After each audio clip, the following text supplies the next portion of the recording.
Omaze gives you the chance to win life-changing prizes and support amazing causes. Right now, you can enter for the chance to win a Mercedes-Benz 4x4 Sprinter van, complete with $80,000 worth of customizations from VanSmith. When you donate, you'll also be supporting Access Fund and their work protecting public lands. Enter by May 6th at omaze.com/win-a-sprinter and use promo code SPRINTER50 for 50 extra entries. No purchase necessary to enter or win. Visit omaze.com/win-a-sprinter for official rules. The following is brought to you by the Social Suplex Podcast Network. Hey, what's up? This is Jeff Cobb, and you're listening to Keepin It Strong Style.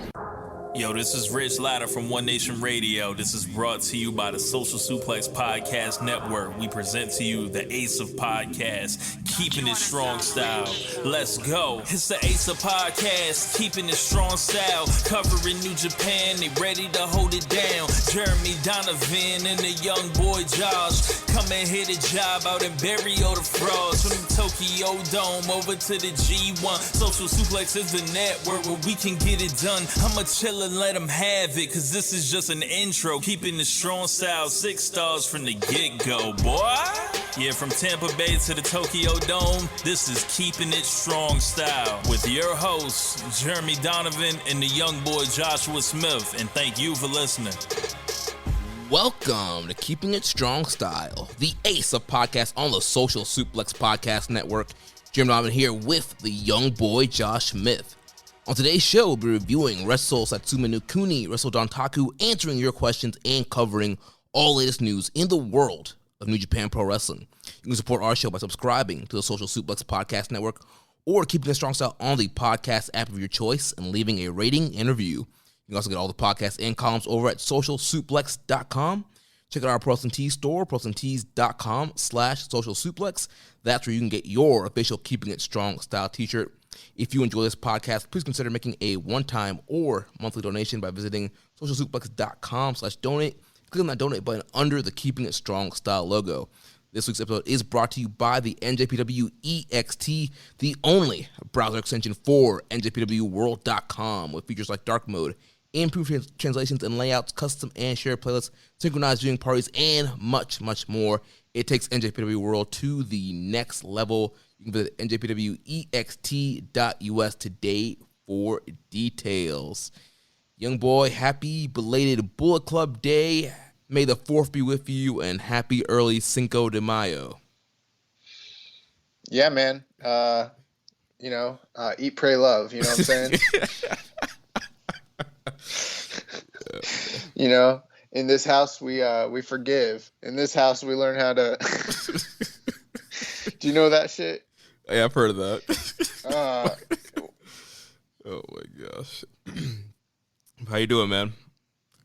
Oh man, bro. Freaking COVID vaccine, Pfizer, bro. Messing you Pfizer up. World Order. They had me. They tried to put me down for the count, bro. I hear that second day. It's the second shot's rough. Yeah, but I'm a bitch, bro. Like, it was worse for me. It was so bad. It was so bad. Yeah, I complete my initiation into the Pfizer World Order this coming Friday, so I'm sure I'm going to be out for the count the rest of that night Saturday. Yeah, man. Dude, it was like pretty harrowing. Like, literally, like, migraines, light sensitivity, ringing in the ears, body aches, chills, muscle soreness, high fever, restlessness, couldn't sleep. Like, it was the whole shit. Like, it felt like the flu. It was awful, bro. Like, I almost want to be like, yo, I'd rather just would have got the fucking COVID, but I know people like will take that seriously and be like, how dare he? But like, fuck, this was terrible, dude. Man, it sounds like the job, man. Yeah, but they say that is a sign that your COVID antibodies or whatever the fuck, your immune system. Your immune system was fighting the mRNA, so that's a good sign. So it only took me 3 days to heal, so that's great. Oh, man. Well. Let's see what this fucking sign is. In this house, we do hugs. We do second chances. We do mistakes. We do honesty. We do forgiveness. I'm gonna get one of these, but it's gonna say in this dojo. in this dojo, we do laughter. We do love. We do family. And at the bottom, it's gonna say Keepin It Strong Style. Put it right in the front door for guests as they walk in. Yeah. Oh my God. But yeah, man. And then, bro, get this. So here's the thing that pissed me off, right? Like, I got the vaccine. Yeah, I want to make sure I'm not killing anybody. I want to make sure I'm not spreading it and all that. But the real reason I want to get this shit, the real reason is because I want to go watch movies. And I want to go out to eat and all that shit. And now they're saying, like, a few weeks ago, they were like, oh, all the preliminary, research is showing that you don't spread this shit, like, hardly at all. Like, people who are getting the vaccine, they're not even getting, COVID, and they're not spreading it. Like, it's turning out better than could have imagined. Well, now all the science is showing, nah, you spread it. You spread it like a motherfucker. So it's like, damn, I mean, I guess I'm glad I got it so that I won't die, but it's like I could still spread it. So it's like, the fuck, But, I mean, everyone's pretty much done with this shit. Like, Florida, bro, completely opened up. Bro, Florida's been done with this, bro. Yeah, but, like, now there's, like, nothing. Like, there's no, ordinances, like, not even on a local level. Like, nothing. Like, completely opened up, Yeah. So we'll see what happens. I don't know, man. Like, it's just wild. Like, I'm just trying to go watch wrestling and shit, so. Seriously, you know what I thought about? I thought about wrestling. What's it called? Wrestling Dynasty. That was supposed to happen in Madison Square Garden. I was like, man, I really wanted to go to that. Yeah, this year's been crazy. Yeah. And then, like, we look at fucking New Japan, and they're in a state of emergency in Tokyo and stuff. It's like, what's going on, dude? We have wrestlers being pulled for COVID precautions. We'll talk about that in a little bit. So. Yeah, a lot of craziness happening in the world of New Japan Pro Wrestling. Well, yeah, let's dive in and start talking here. So first, before we review the shows, we've got to talk about the April match of the month, April wrestler of the month. So, young boy, tell us what our April match of the month is. Yeah, so we kind of took a look at some of the matches. And, I mean, there's a couple outside, contenders. I mean, Narita and Tom Lawler, the never open weight 6-man tag team title match. But beyond that, there wasn't really a lot of strong contenders. But, one kind of stood out from the rest. That was the inaugural IWGP World Heavyweight title match between Will Ospreay and Kota Ibushi, in which Will Ospreay was crowned the second ever World Heavyweight Champion of New Japan. Yeah. Apparently. Yeah, that match was awesome. Definitely the standout in the month of April. Then moving on to the April Wrestler of the Month, we're going with the first and New Japan Pro Wrestling Strong Open Weight Champion, Filthy Tom Lawler. Originally when I was working on the rundown, I knew, May was here. We had to look at the April Wrestler of the Month. Initially, I was just kind of defaulting to Will Ospreay just based off of the title win, that Bushi match, and just the Empire just really kind of carrying the Dontaku tour with the young boy and all his wisdom. It's like, whoa, hold on. We gotta look to strong. We gotta look to the filthy one. And Tom Lawler has had a great month on Strong in the New Japan Cup USA. Awesome match with Ren Narita. Awesome finals with Brody King. He defeated Hikuleo, and then plus that's the establishment of the whole storyline with him and Dickinson. This month there's a lot of emphasis on Filthy Tom Lawler and what he has going on Strong, and Strong has been great this past month in April. A lot of great reviews, a lot of hot stuff happening on New Japan Strong. So I think it's only right that we name the first ever Strong guy to win the Wrestler of the Month. The way that you quoted me. Like, let's be clear here. I didn't say, whoa. We gotta look to strong. Like, I didn't say all that shit. Like, that's a creative license on Jeremy's part. And I like the way you said that because it reminded me of that Raw after WrestleMania in like 1998 when like Triple H is like, when you're going to war, you gotta look to your family. You look to your blood. You look to the clique. Well, look who's back. The kid. And then he gets a chance to cut a promo. He's like, Hulk Hogan, you absolutely suck. Yo, fuck Sean Waltman, bro. That dude was a fucking douchebag to me at WrestleCon. God. Oh, man. He's the new Will Ospreay for me. Yo, why am I the only one out here having these negative fucking interactions with wrestlers? Like, I don't know, man. I hear a lot of good things from people who meet Sean Waltman. So, are they paying him money? Probably. Are they giving him money to take pictures with them and take autographs? Because he was super cool with all those people, but like just regular folk who were just like, "What's up?" Nah, bro. Like poor marks, nah. Rich marks, yeah. Bro, I wasn't even poor Mark. Like I was like, in his mind you were, because he didn't see no cash coming out. Bro, I'm the one watching his fucking table for him. What the fuck? Oh man. All right, well let's start reviewing these shows here. So we have Wrestling Satsuma no Kuni Night 1, which was on Wednesday, April 28th. From Kagoshima, Japan, in the Kagoshima Arena, had an attendance of 1,055. Show opened up. We had Yota Tsuji and Yu Yamura defeating Gabriel Kidd and Tiger Mask. Tsuji getting that win over for Gabriel Kidd there. Yeah. Yeah. Are we gonna go through each one of these tag matches? I didn't think so. I think we can just kind of run through these until we get to the semi-main and main.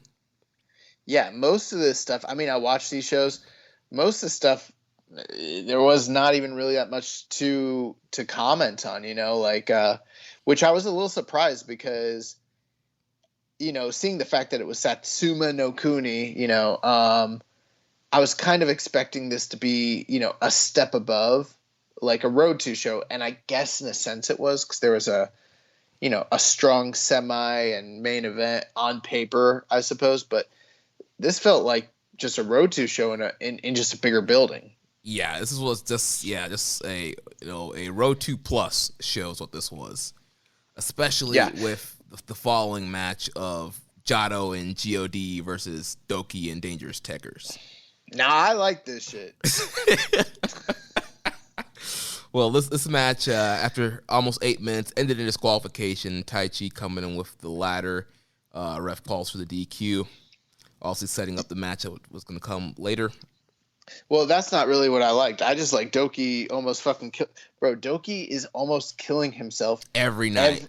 Every single night. And I mean, I'm not saying that in like oh my God, this guy's out here killing himself. Like, because, how do I put it?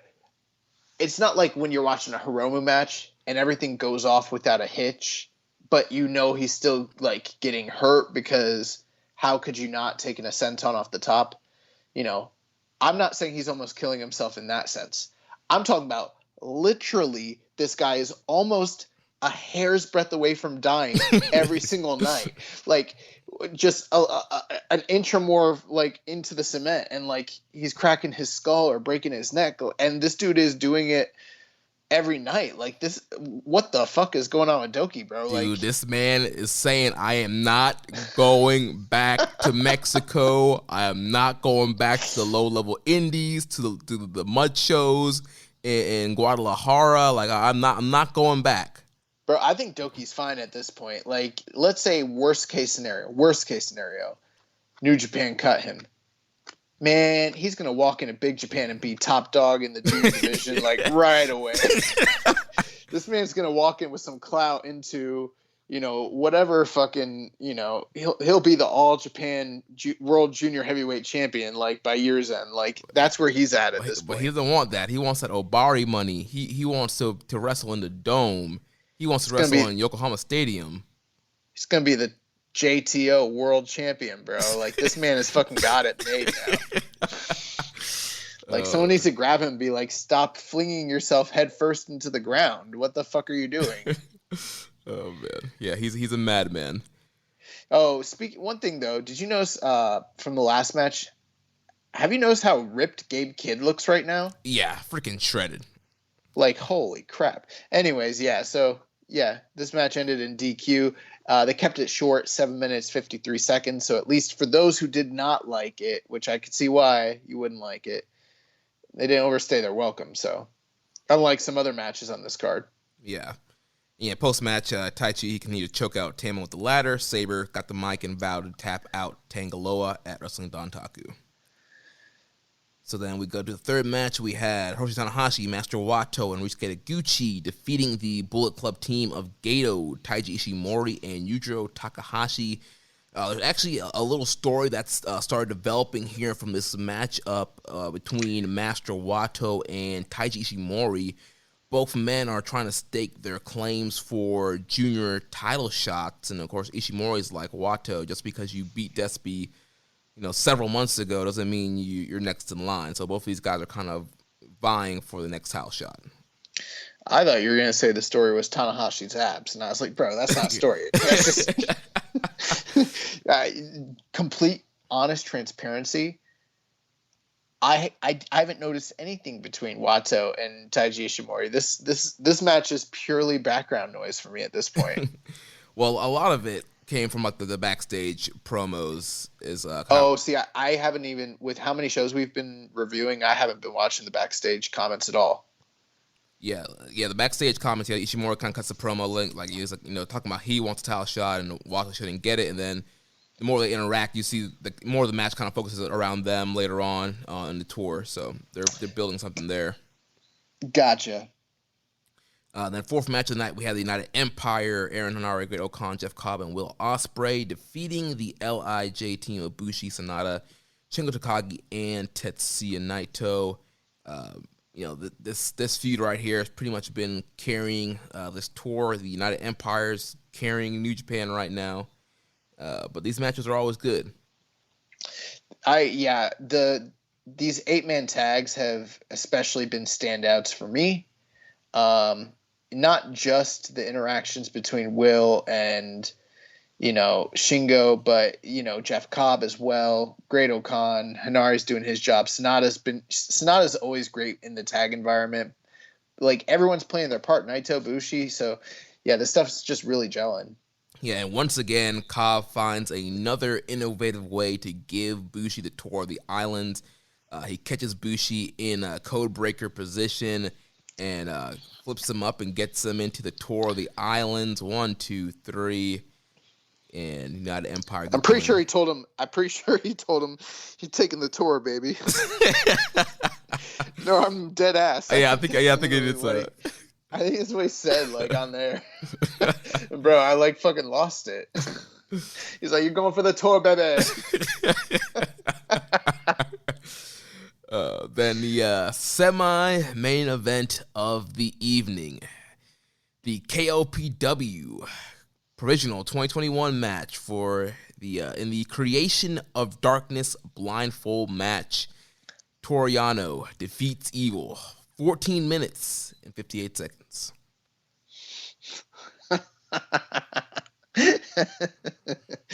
Oh, man. Yo.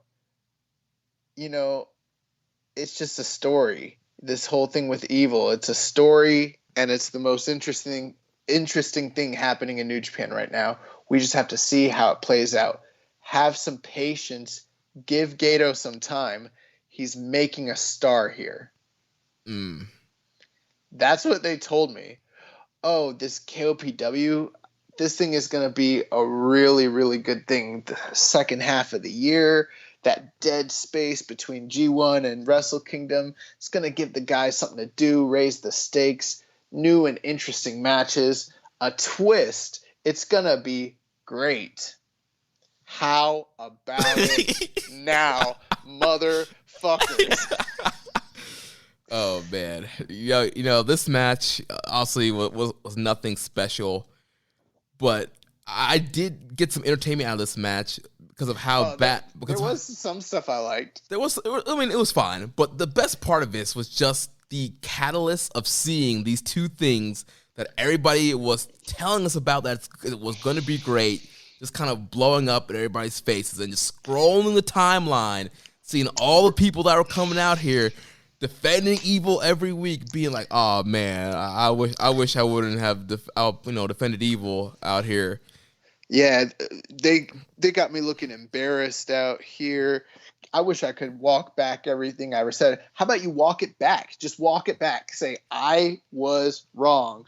And you know what's funny here too is like you see other comments, people be like, yeah, it's just such a shame because knowing what Evil could be. No, I always knew what Evil could be. This is what I told you guys in 2017 Watanabe was. In 2016, I knew he was going to be this. I knew it, bro. Yeah, dude. This man Evil is cooked, man. Like, bro, he's lost in this. I know it's a storyline. They're probably going to do a redemption or some sorts, but I think they said he's lost 6 out of his last 8. Yeah, they said I believe. I think they said like he's lost more matches since he's been in Bull Club than when he was in LIJ. And I think that's in singles. I think they said he's out of his last 8. He's only won 2 singles of his last 8, basically, of singles matches. But to me, this just proves that Evil is never going to be the top guy. Do you think that Tetsuya Naito is going to be in a KOPW match?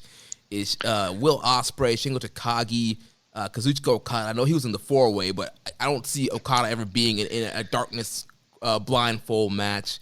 Like the top stars, Gato knows who his top stars are, who his best wrestlers are, and those guys are not going to end up in creation blindfold matches or any of these gimmicky KOPW stuff.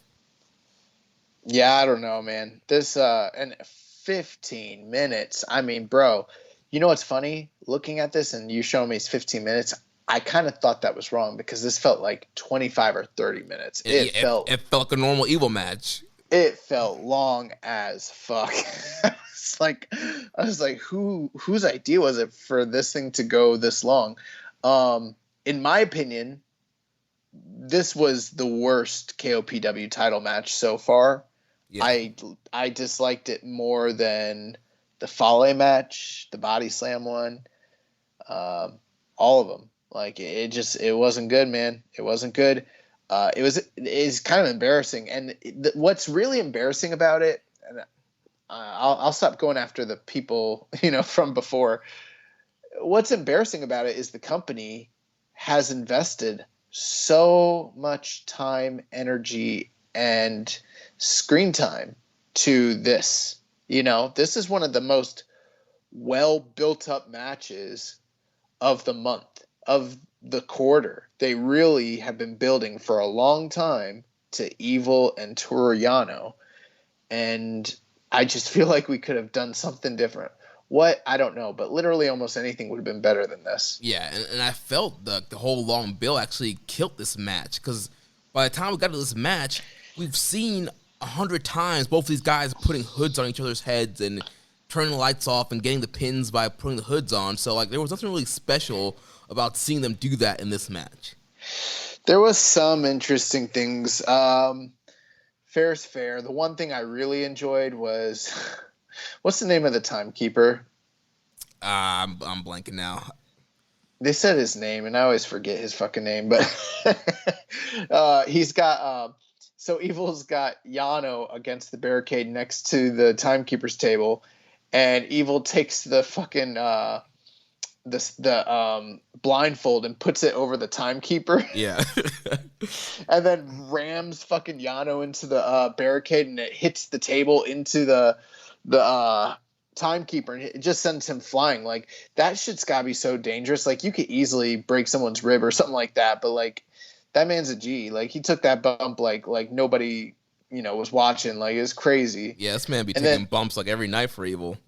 Yeah, he bumps for Evil all the time. And then the other kind of funny thing was, so they decide they're going to tape up Toru Yano on the outside, but the rules of this match were you can't beat someone unless they have the blindfold on. So they tie him up on the outside, they put the blindfold on his head, and they're thinking he's going to get counted out. And then somehow he finagles his way out of the blindfold. And even though he's still tied up, because he's no longer blindfolded, the rules of the match stipulate that he can no longer be counted out. So, these guys figured out a loophole. They're beating the count for countouts without even having to get into the physical ring, which I don't know if I even like that, but it was, it was creative for what they're doing. I would have probably enjoyed those two spots if this match had been 5 minutes. Right. But instead it was 15 minutes. Like, this should have been like the opening of half of the card, 5-6 minutes, funny haha, and get it out the way. Yeah, I just was sitting there and I was like kind of ashamed. I'm like, bro, this is the worst of New Japan. This is the worst of it. Yeah. It was a shame. It was a shame, but it was also validation for what we've been saying the last several months about Evil and about KOPW. That's true, but at the same time too, in both of those scenarios, we said, hey, look, we hope we're wrong. And I really meant that. I really hoped that we were wrong. I hoped Evil would come out here and be this, fucking killer that just wrecked everybody and like drew money and was charismatic and had fantastic matches. But none of that shit happened, And I was hoping that this KOPW thing would be everything everyone, assumed it was meant to be. But instead it became, a gimmick comedy thing for Yano. And you know what? That's fine. If you want to open up a show with that shit, with some prelim guys, Hanma, whatever. But, not this. You got the former double champ in the semi-main event of this man was main eventing Jingu Stadium last year. Yeah, this just sucked, bro. This just sucked. And there's no way to put it. Like, put it in a fucking bin, light it on fire, throw this shit away. This is trash. This is FOH candidate right here. Yeah, this is some of the worst stuff. This is as bad as everything we saw last year with Okada and Gato and fucking Yujiro. Like, this sucked. Yeah. This is horrible. So yeah, and the match ends. Of course, there's Togo interference. Interference backfires. Yano's able to hit low blow on both guys. He throws Togo into a mask Evil. Evil hits everything as Evil. Another blow, low blow, roll up. 1, 2, 3, and Yano retains the KOPW. He gets the gold, spray paint, and paints it back to gold. It's no longer black, and he celebrates. Why can't it be black? Because that's evil. That's the color of evil. Oh, black is the color of evil? Who told you that? I got you brainwashed out here, my brother. Oh, man. So, moving on to the main event of the evening. They got you thinking white is right. That's wrong. I mean, Kerwin White was out here on Sunday Night Heat telling me white was right. So...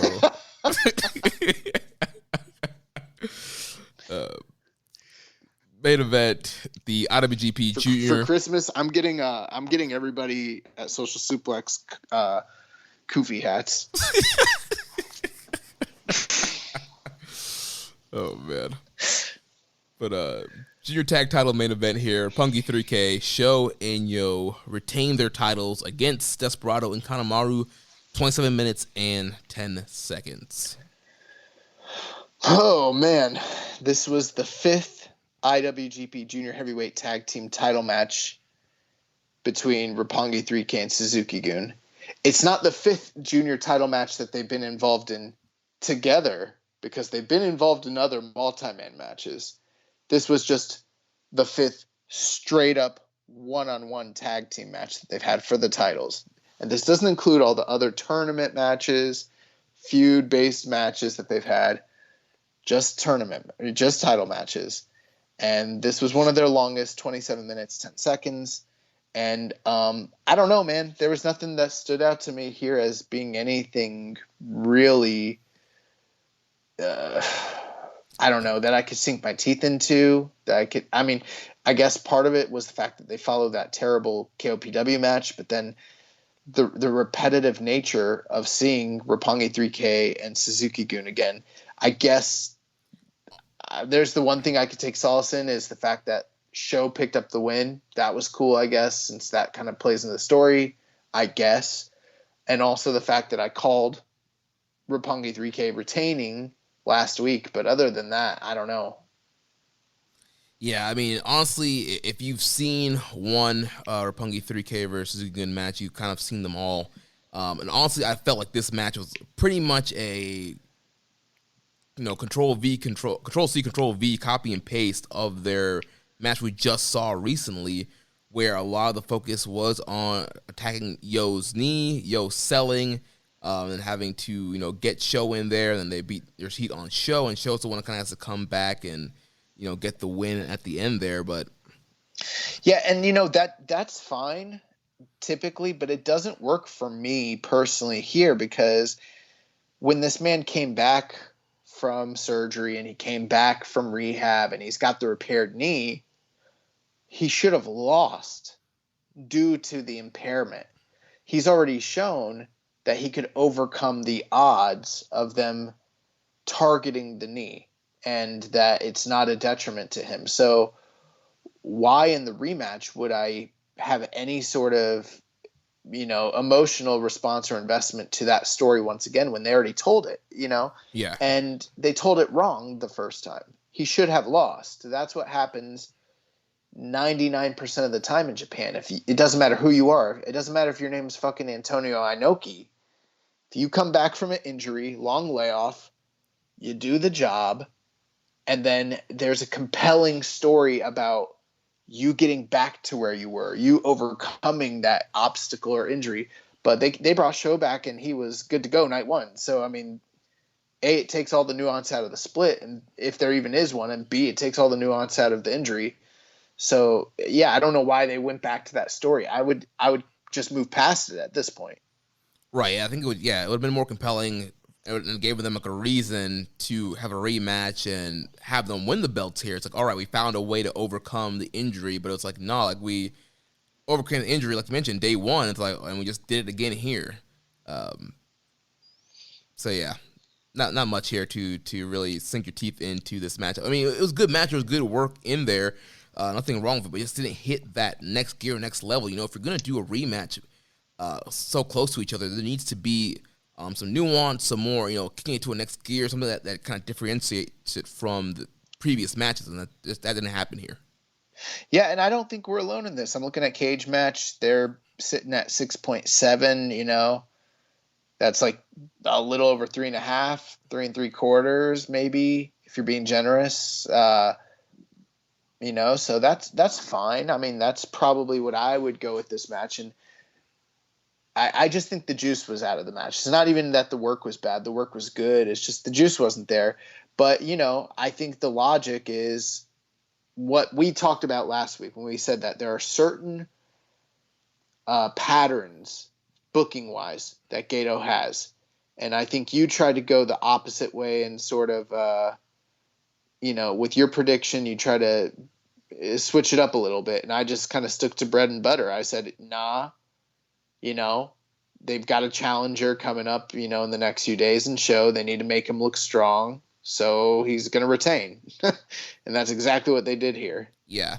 And one other story element that I guess that could kind of make this match intriguing was the fact, Roppongi 3K often does have trouble in their first title defense with the junior tag team titles. And so they even mentioned that in the post-match comments, Yo was like, yeah, we normally struggle with our first defense, got us out of the way. So if you're really invested in Roppongi 3K's, tag team title run and their reigns, that was kind of a key point there as well.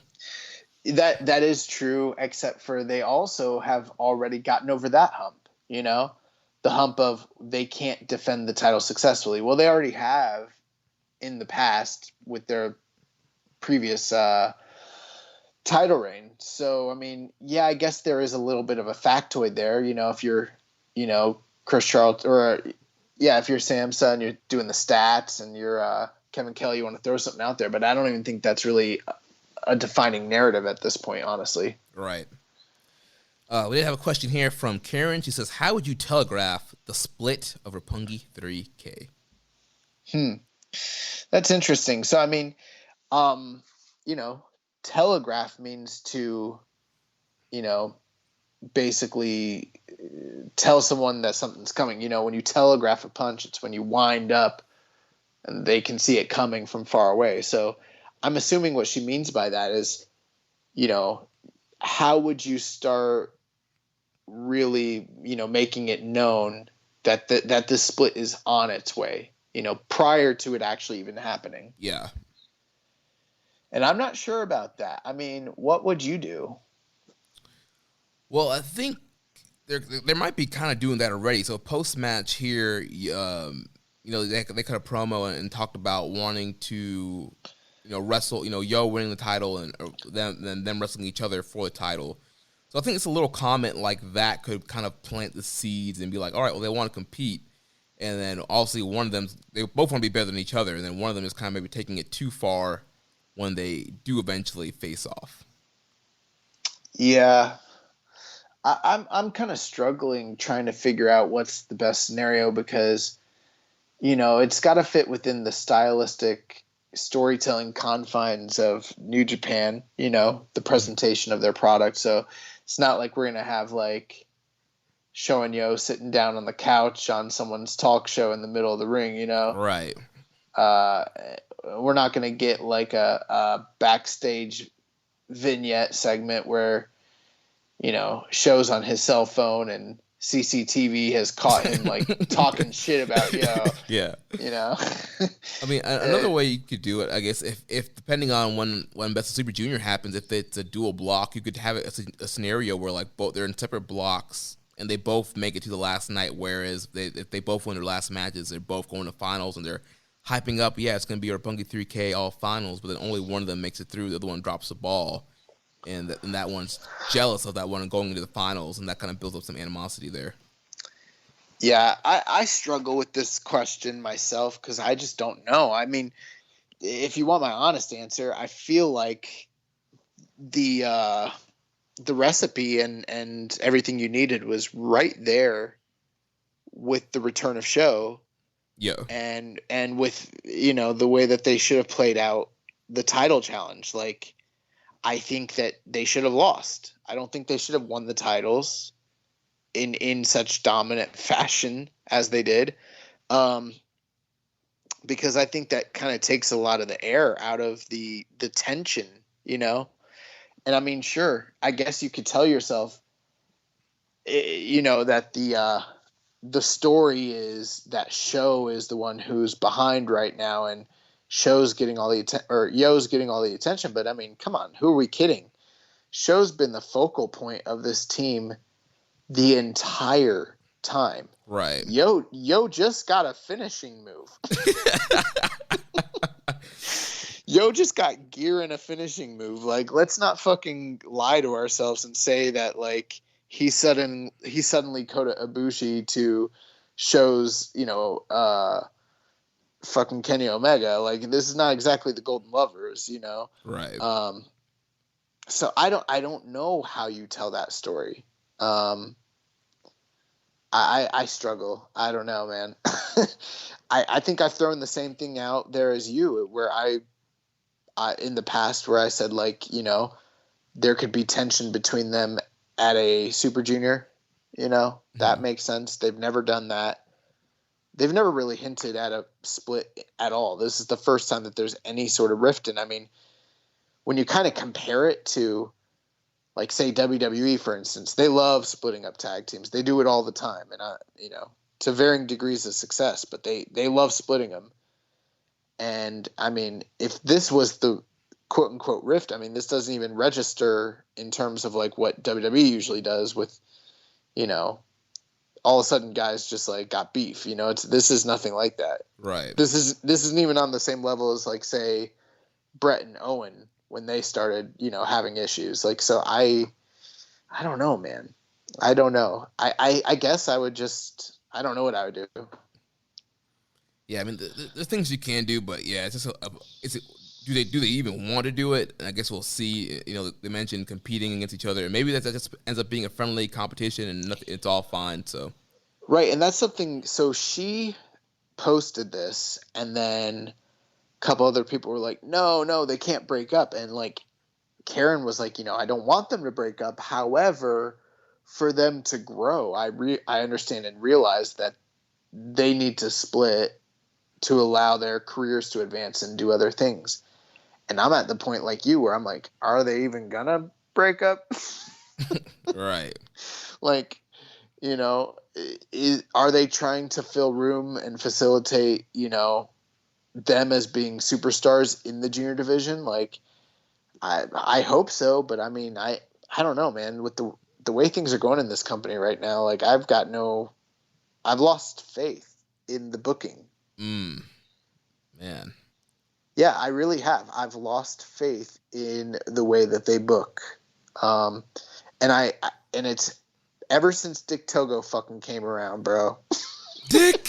ever since fucking Dick Togo came around, like things ain't been the same. I don't know. Yeah, man. I hope things change once this pandemic's over and we get back on track, but like, yeah, I don't know. This doesn't feel like some sort of epic, split. Yeah. Well, let's move on now to Wrestling Satsuma no Kuni Night 2, Thursday, April 29th. Also still in Kagoshima, Japan, Kagoshima Arena. This time we had attendance of 1,701. Show opened up. We had LIJ team of Bushi and Sanada defeating Yota Tsuchi and Yuya Uemura. Second matchup, we had Desperado, Suzuki, and Kanemaru defeating Roppongi 3K and Tiger Mask. Third matchup, we had Bull Club, a team of Gato, Tamatonga, Tangaloa against Doki, Taichi, and Zack Sabre Jr. This time the match ended in a no contest. This was just a wild, crazy brawl. Ref couldn't get things under control here. So, yeah, I had to throw it out here in the no contest. Then following that, we had Tenzan, Watto, and Taguchi, and Yano defeating Dick Togo, Evil, Taiji Shimori, and Yujiro Takahashi. Then we get to the semi-main event of the evening. We have the heavy hitters of LIJ, Shingo and Naito. They defeated the United Empire team of Great Okan, Will Ospreay, 21 minutes, 52 seconds. What do you think of this semi-main event tag match here? Yeah, I thought this was fine. I mean, I honestly, I wasn't blown away by either tag match in the semi or the main event, to be honest with you. Yeah, it seems like this one, again, it was a semi-main event, and that's why it went 20 minutes, but I feel like it could have been a little bit shorter. It stinks seeing Okan getting pinned again. Even though it was Shingo that was pinning him this time, but, I guess that was the only really logical thing I guess they could do here, but it just stinks seeing him, the pinfall here.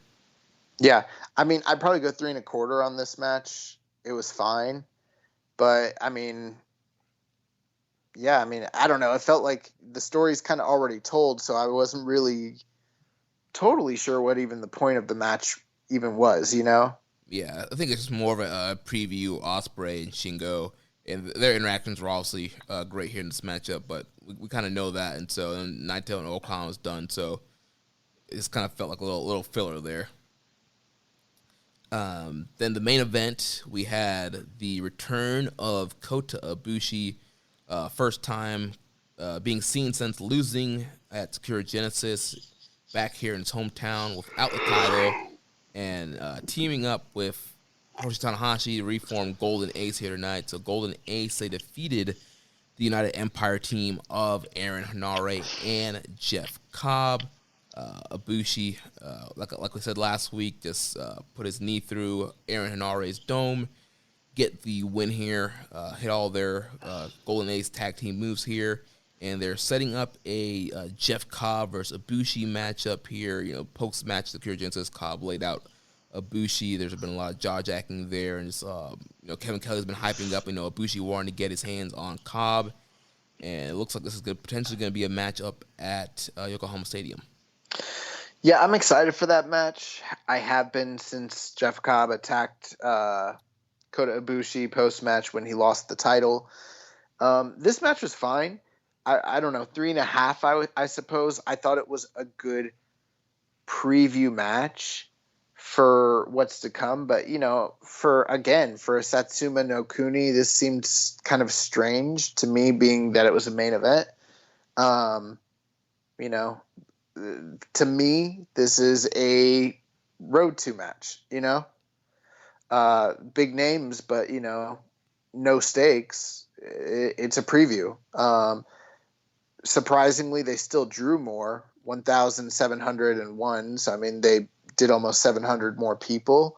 So I guess that's kind of a testament, to the strength of the card, the stars that were on it. But I did see that Dave went 4 on this, and I'm like, what the fuck? Yeah, I saw that too, and I was like, this man a mark for Tanahashi and Ibushi. And Cobb. He's not. Let's say if it had been Cobb and Okan, that shit would not be getting 4 stars at all, even if it was the same match. Yeah. Yeah, so. I mean, it was a fine matchup. Like you, I'm like 3.25, 3.5. Good little main event. Send the hometown fans home happy with their hometown hero coming back and winning a matchup here. And you set the foundation for Cobb and Ibushi. Yeah.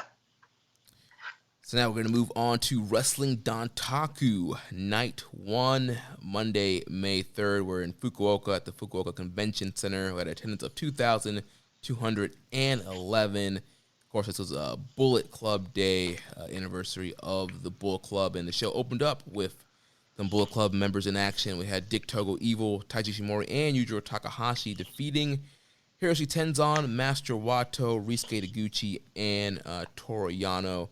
Once again, they're starting to kind of shift the focus here into Watto and Taiji Ishimori and their claims for junior tag title matchup here. So then we move on to second matchup. We had the Chaos team of Okada and Roppongi 3K defeating Desperado, Suzuki, and Kanemaru. Good to see Okada here on this tour. I feel like it's been a while since we've really seen him in action here, and had some great interactions with him and Suzuki here. Yeah, I actually liked this match quite a bit, this 6-man tag here. I thought Okada, Sho, and Yo was like a pretty cool duo or trio. And yeah, I don't know. I was loving Suzuki and Okada just going at it. Even though Suzuki's kind of been on the tours, he's sort of been relegated to working with Hanma and some of these, other guys. And so it's been a while since we've kind of seen him toe to toe with like a heavy hitter like Okada. And like you said, Okada's been gone. So their interactions, I mean, I don't always love their matches, but, I thought it was a welcome kind of distraction from a lot of the ongoings with New Japan, in recent times. So I don't know. I liked this match a lot. I thought it worked really well. Plus, they're trying to get us excited for Despian, Show or Yo, I mean. Yeah. Then third matchup of the evening, we had all of LIJ defeating all of the United Empire, 11 minutes and 31 seconds. Again, some of the preview match to set up Ospreay and Shingo from today's show. Then we get into the big matches on this show. So first we had Zack Saber Jr. defeating Tangaloa, 15 minutes and 12 seconds. And of course, the stip on this match was if Saber won, Dangerous Tekkers would get a tag title match, and just like we accurately predicted last week, Saber did get the win here, and we will be getting a future Dangerous Tekkers GOD title match. Which is to be expected. Yeah. I thought that this match was probably, aside from the main event, I thought it was like the strongest singles match we've had on this tour. I liked it quite a bit. I mean, it wasn't like anything that I'd go out of my way and say, like, if you didn't see it, you have to see it. But I thought it was very good. Yeah, I really enjoy this matchup. To me, Tangaloa's been getting a lot better. Love Zack Saber Jr. And I just thought they told a nice little story here.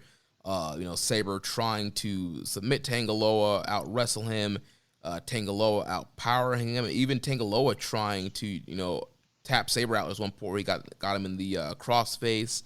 Was looking for a submission himself, but Saber just out-wrestled him, was able to get the crucifix pin and get the win here, and Dangerous Tickers will be getting a tag title shot at some point in the future. Yeah, my favorite thing is just, like, at that moment, Tangaloa is going for the ape shit, and it's like, oh, like, what the fuck? He's about to win, and then boom, crucifix bomb, 1, 2, 3, and then, like, something about Zack Sabre Jr. just acting, like, so jovial and jubilant on the outside, like, he just won the fucking World Cup or something, like, and he pulled a fast one over on, Tangaloa, and just, like, just being, like, such a dick, like, I don't know. I love that shit. So, yeah, I like this a lot. Yeah. So then, semi-main event of the evening, we had the Iron Finger from Hell ladder match, as Taiji, accompanied with Doki, defeats Tama Tonga, who was accompanied with Gato, 27 minutes and 11 seconds. Young boy, what did you think about the Iron Finger from Hell ladder match? I absolutely, positively hated this match.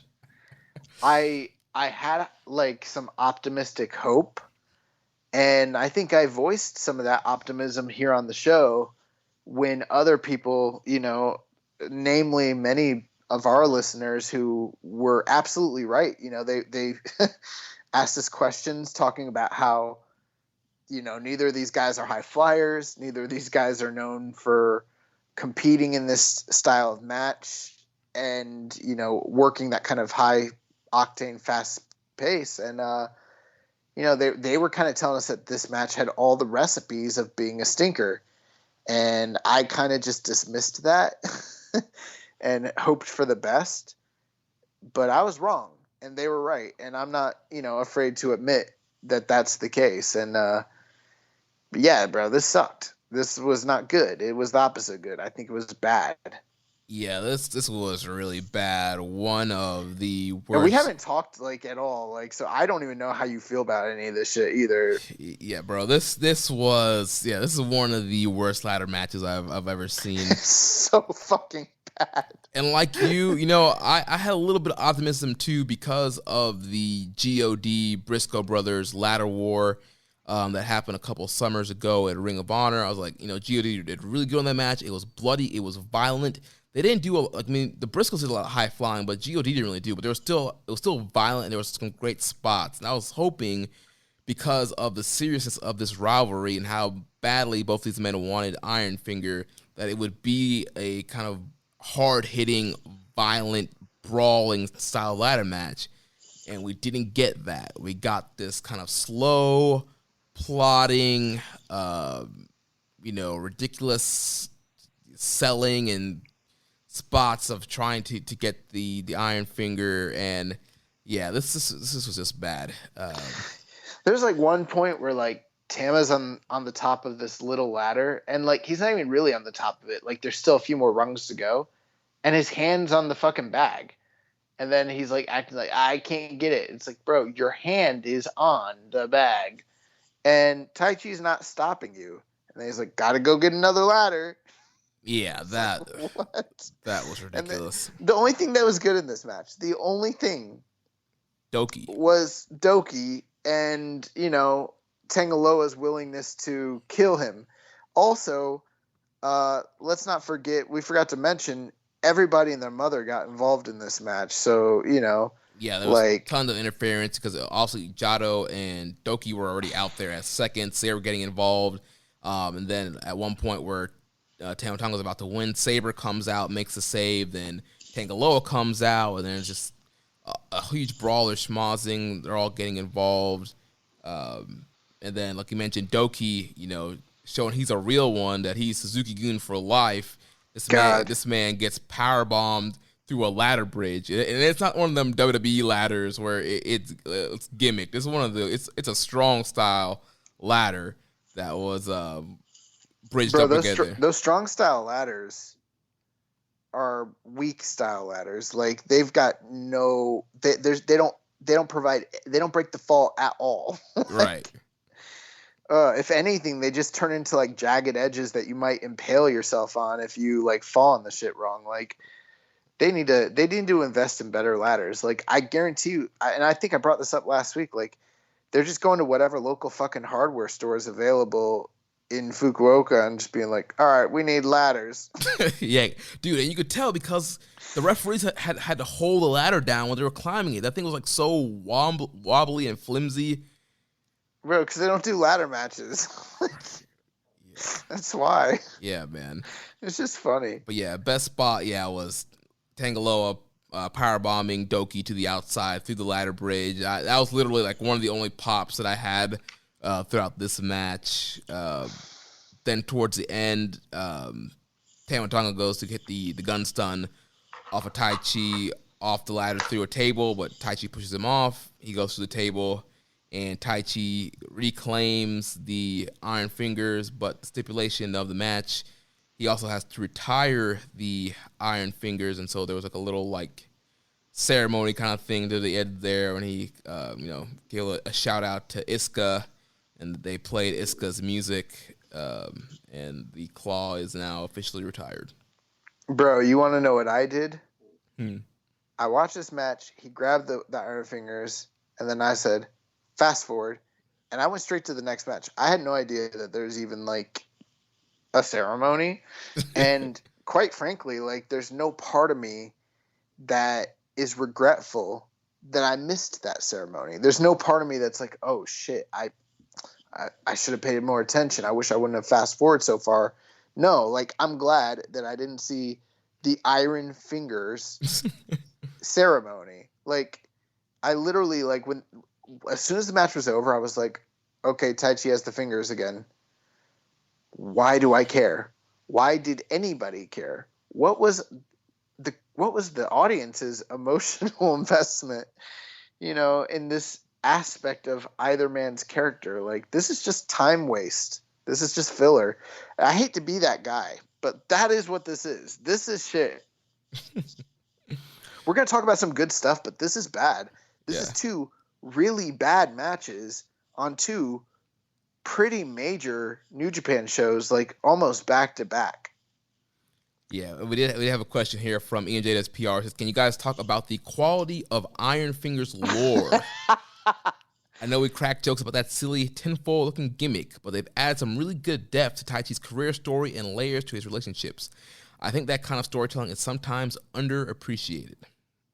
Yes, I underappreciate it. I do not appreciate the lore of the Iron Fingers. Well, you see, Josh, you're totally missing the fact that, that Iska was a mentor to Taichi, and there was a big moment of him handing down those fingers to Taichi, and that was very sentimental. That means a lot to his career, so it was very important that he got these fingers back. And these, I get it. And these fingers have brought him closer to Zack Saber and Doki. They've become this tight-knit family because of the quest for the Iron Finger. No, actually, they have become less of a unit because of the Iron Finger. They could have been tag team champions all this time, but instead, this man sitting here fucking, fixated on... I don't even think that shit's steel. I think it's plastic, first off. I think it's just spray painted. It's literally like they got it from the same store that they got the... the ladders? No. No. No, that's funny too. No, they got this shit from a costume store. It's the same. They got it from the same place where the Shockmaster helmet came from. That shit's the same. Like, I don't know, man. Like, I don't care about those fucking Iron Fingers. I've never liked them. I didn't like them when Iska wore it. Like, and I didn't like it when he passed it to Taichi. And I really didn't like it when we had to, sit here for a month and watch Tama Tonga go crazy and throw rubber chickens in the ring and shit.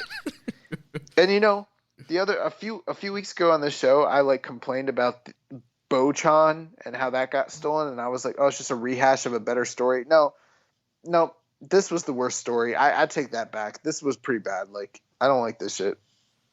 Yeah, this was pretty rough here. I get the Iska connection and the whole thing they did there and the little tribute they did, playing his music and all that stuff. But yeah, man, this was rough. The last time I cared about an Iska storyline was when Tenzan was trying to get him to return from his evil ways, and he didn't. and he did not. Next question here from Viking Pain. He says, "Was Doki the MVP of the ladder match, and how's that man not dead after that horrendous ladder bump?" Yes and yes. Yes, he was the MVP. Not sure how he's not dead, but he's a real one. Yeah, that's my answer to how's that man not dead after the horrendous ladder bump. Yes. Yeah, I don't know, man. All right. Man, special. He's different. He's different. So now we move on to the main event for the Never Openweight title match. We had Switchblade Jay White defeating Roshita Tanahashi 39 minutes and 1 second. Jay White becoming a quadruple crown champion as he defeats Tanahashi here for the Never Openweight Championship. Once again, I am sitting in the victory seat when it comes to predictions from last week. I told you that Jay White was going to win this new title. I gave you the logical reasons why, because they follow right in line with the way Gato books. And Jeremy, you said I was wrong. You said he was riding with the ace. Well, the ace ain't riding so high right now. So, first of all, I just want to be clear to you and all the listeners. Any predictions that are said incorrectly on the show by me are for entertainment purposes only. So, but yeah, I failed here. I tried to ride with the ace. I thought the ace was going to ride again. Thought he was going to high fly flow this man, get him out of here, but that was not the case. This man ate a Blade Runner and went to sleep. Now, I've kind of got an interesting opinion on this match because, I actually heard the hype for the match before I saw it. I saw people raving, talking about how great it was. I saw people saying it was the best match that Jay White and Hiroshi Tanahashi have ever had, which, is possible. I mean, they've had some great matches, but I mean, it's not like they've had, 5-star classics. So I was like, wow,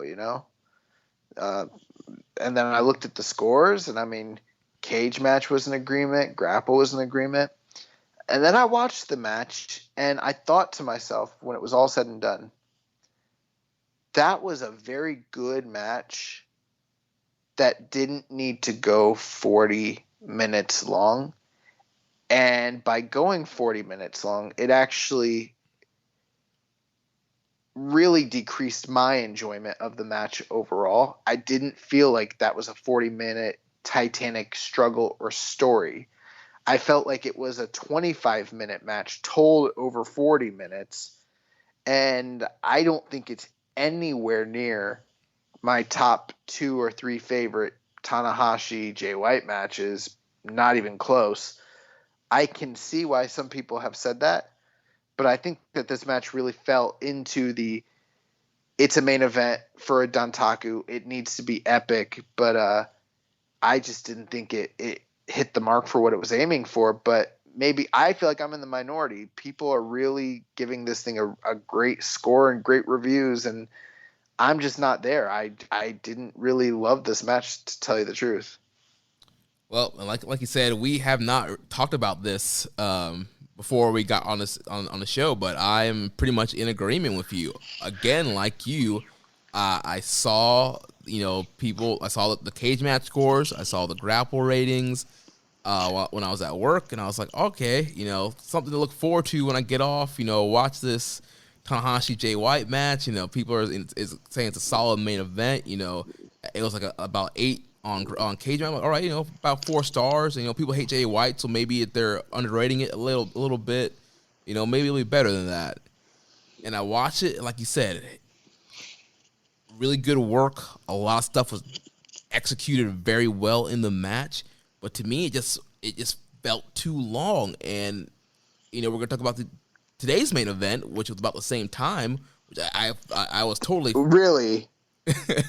Hold on. So today's main event was actually longer than the Never Openweight match here, and I had no problem with that.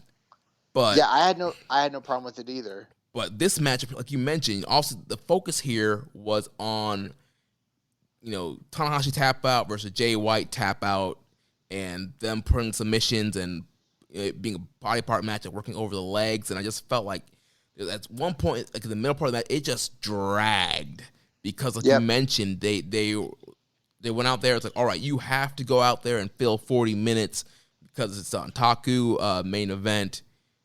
But this could have been perfectly fine at 20 minutes. The story that they were trying to tell and execute here, and it's just like there's this portion of the match was like I was bored watching this. Yeah, that's how I felt, and you know what? Like we've talked about this before too, and I mean, it's funny how we get into the theory of match ratings, but a 4-star match usually implies that the match is very good to great. If your match is 4 stars, it's really, really good. But I feel like the longer the match goes, then even if the match was like, let's say it is a 4-star match, a 20-minute 4-star match versus a 40-minute 4-star match are two very different animals. Right, yeah. You know what I mean? Mm-hmm. Very different. Like, just for example, I'm almost 4 stars on like Filthy Tom and Ren Narita from New Japan Strong. I don't even know if I am 4 stars on this, but if I was, I can tell you between those two matches which one I'm gonna return to and give repeat, viewings of. You know what I mean? Yeah. Not all matches that are rated the same are actually built the same. There's nuance to that sort of thing. And so, I mean, I don't know, man. There was... Go ahead. I was going to say, one thing that also sticks out to me that I think maybe hurts the match to a degree. Yeah, there had been quite a bit of build on the previous tour, but on this most recent month, and series of shows, like Jay White hasn't been on those shows. I don't know if he's even been in Japan. And so it's kind of felt like Tanahashi's been carrying this feud just based off backstage segments and stuff on social media. And then, the matches with other Bullet Club members through proxy.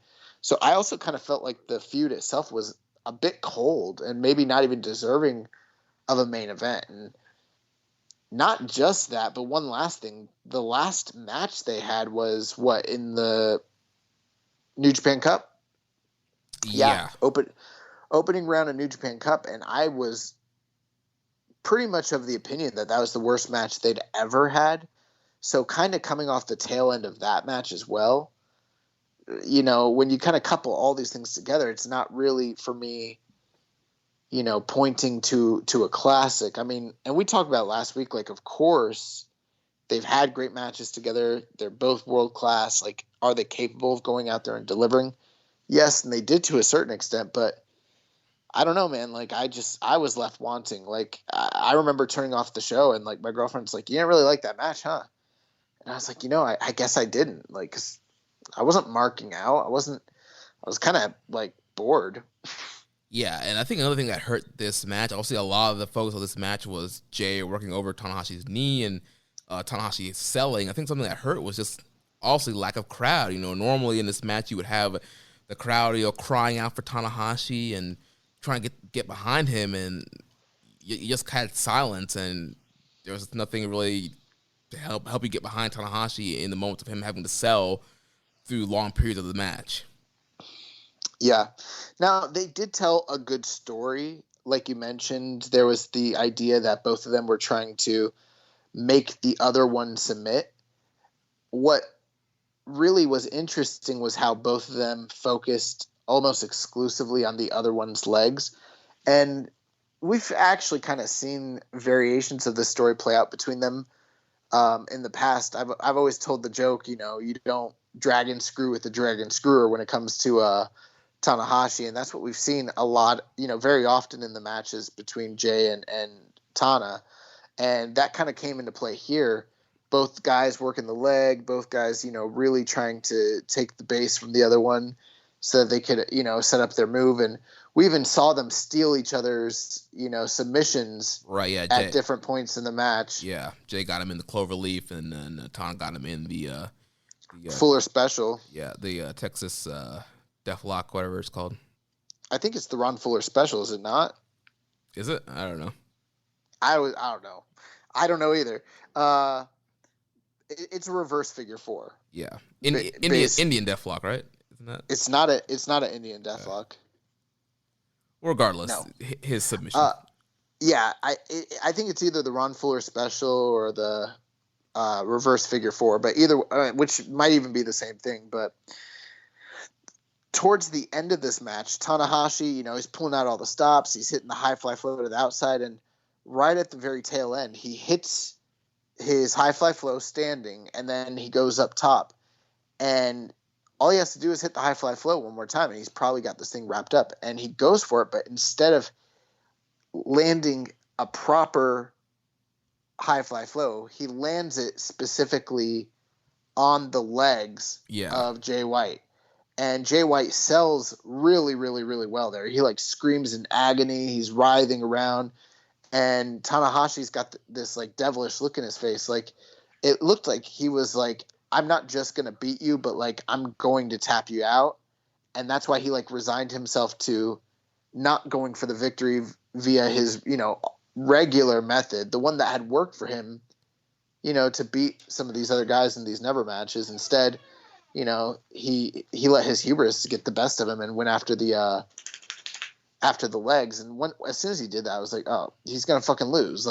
He had the winning combo set up right there. And then he just kind of blew it by doing a fucking high fly flow to the legs, Right. The obsession to make Jay tap out was kind of his downfall here. Yep. We had a question here from Rambone Slam Pig. He says, how is Tanahashi still so good? It's incredible to me that he can still put on such high-level matches against a wide variety of opponents. Who would you guys like to see him work a program against next? Yeah, I agree. I think Tanahashi's one of the best, and I think the same thing about Jay White.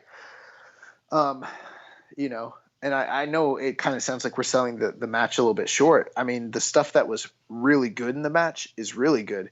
I think it was more like the down periods that kind of, did it for me. But, yeah, if you look at Tanahashi's year, he's had some really, really excellent work, especially the match with Shingo. That especially stands out for me. In terms of who I would want him to work next, I'm not quite sure who exactly, but I don't know. I'd be down for him and Will Ospreay to wrestle again at some point in the near future. Yeah.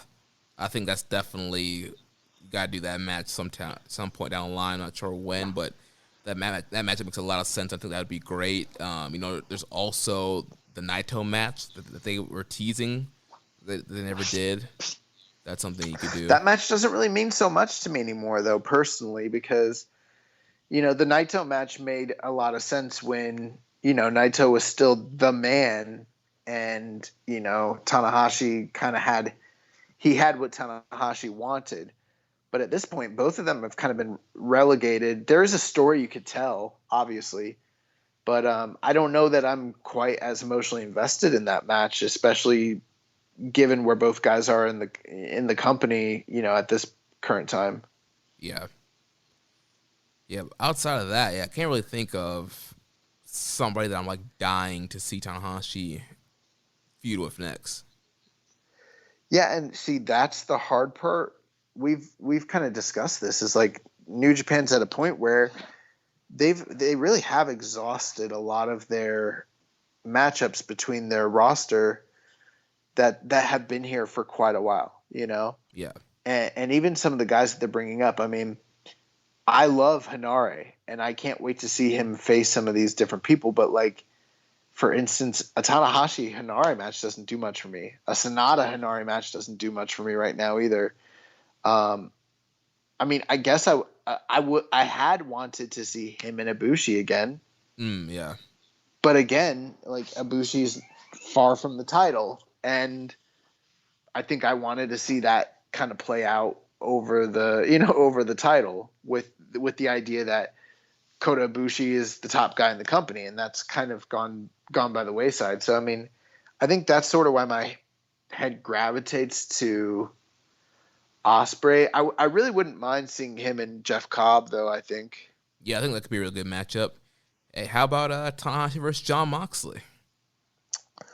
That's one of the big ones. That's a great one. And I think that's something that's unique with New Japan right now is, like, post-pandemic, when the world opens up and a lot of these guys that are being established on Strong, specifically their LA Dojo Young Lions, Carl Fredericks, Clark Connors, Alex Coughlin, the ones who are right on the cusp of graduation, even Ren Narita.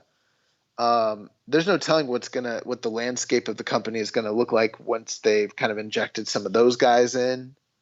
Plus, you got Shota Umino kind of floating out there as well, and some of the other talents that they've kind of co-opted into the Strong universe. We'll see if, like, a Filthy or a Chris Dickinson, gets amalgamated into New Japan. I think that opens some stuff up. Plus, if there is any sort of working relationship with some of these outside companies, the possibilities of, cross-promotional matches is also enticing. And I wouldn't really be opposed to it if at some point Tanahashi sort of becomes New Japan's designated door traveler, and like the ambassador. I mean, because I think he's much more than I'm not saying he's ready to be considered, quote unquote, a New Japan dad per se, but in the next 4 to 5 years, I don't think that's outside of the question. But the problem is he's too big a name, too big a star to kind of be recognized on the same level as, like, a Yuji Nagata or a Satoshi Kojima. Like, he just is. He is a much bigger caliber star. I see him more in line with how the final decade of Jushin Thunder Liger's career kind of played out. He sort of kind of had the freedom to go to Mexico, go to the U.S., work independence within Japan. He worked fucking WWE, for God's sake. Right? Yeah. And he always was loyal and sort of like the captain for representing New Japan. And, like, I don't see any reason why Tanahashi couldn't do a bit of that, especially since he is well-traveled as well anyways. Yeah, that'd be a lot of fun. Yeah, that'd be cool seeing Tanahashi pop up in different places. Yeah, I mean, why not, Yeah. Next question here from Mitch MM22. Says, it seems like the Never belt has become the second main event belt similar to the IC now that guys like Jay and Tana are feuding and having matches for it. What do you think will happen to the Haas-style matches the belt is usually associated with? Will we only see these matches when the usual never-seen guys feud? Maybe a storyline where someone like Shingo Goto wins the belt and reestablishes the Never-style match. What do you guys think? Yeah, I think that's a great those are some great suggestions. I mean, I think there is a story to be told when someone like Tomohiro Ishii, he's the first one that comes to mind, and I wouldn't mind seeing him and Tanahashi wrestle, by the way. That's another feud that's kind of sitting out there. He goes to challenge for the title. The title has kind of become this repurposed IC belt, for all intents and purposes. And then, he kind of, like, says, no, that's the Carl Gotch Strong Style world title, baby. Like, that's not what that title represents. Like, me and Shibata, we didn't fucking kill ourselves for that belt to be, just regarded as, another upper mid card belt. Like, this is, you got to fucking die for that belt. Like, that's the belt that you go to war over. And I would love to see kind of the clashing of just philosophies and stylistic matchup, that sort of thing, and someone trying to reclaim it for what it restore it to its previous glory, and maybe he fails. Right. Maybe in trying to do that, we kind of put to rest that sort of thing. As far as like the hostile matches go, I don't think they're ever going to go away. I think, they'll pretty much just be put on display when you have people who work that style in prominent positions. Right. And this is something we talked about this a little bit last week. Yeah, definitely with the absence of the IC title and the U.S. title mainly being, stuck here in the States right now, the Never title was going to get elevated, and I think that was the reason they put it on Tanahashi in the first place. And then, like you mentioned here, yeah, we got guys like Tanahashi and Jay White feuding for it. So I think it's definitely a clear elevation for the title. And like I said, I agree. I think it would be a great storyline to have guys like Goto and Ishii going after Jay White and being like, you're not honoring this belt that we've sacrificed our bodies for. And you can do like a long thing, or Jay kind of barely squeaking by these Never guys until finally one of them, like, I don't know, Suzuki or whoever, one of them steps up and finally beats him. Yeah, that's an interesting story. It's an interesting way to go, too. I also think that we're seeing a bit of the strong style sort of that Never open weight style sort of get really injected into freaking, what's it called? Strong? New Japan Strong. Yeah. So they have the strong open weight title now. I'm not saying that every match will be that way, but, we're with guys like Narita over there and Chris Dickinson. I mean, you're going to have hard hitting matches as well. Plus, Yuji Nagata's over there. He's going to be on the next episode. So, we'll see how all that plays out. Yeah. Viking Payne asks, have the Never belts, open weight and trios, been elevated in your eyes? The trios titles absolutely have, just based on the fact that I am invested in the champions who hold them, and namely Yoshihashi. And, I think that they're not seen as a joke, As far as the Never title goes, I mean, I think from a logical standpoint, you have to say yes, because the caliber star that's holding it is higher, and it's slotting in on the totem pole when it comes to headlining is higher than it typically would be.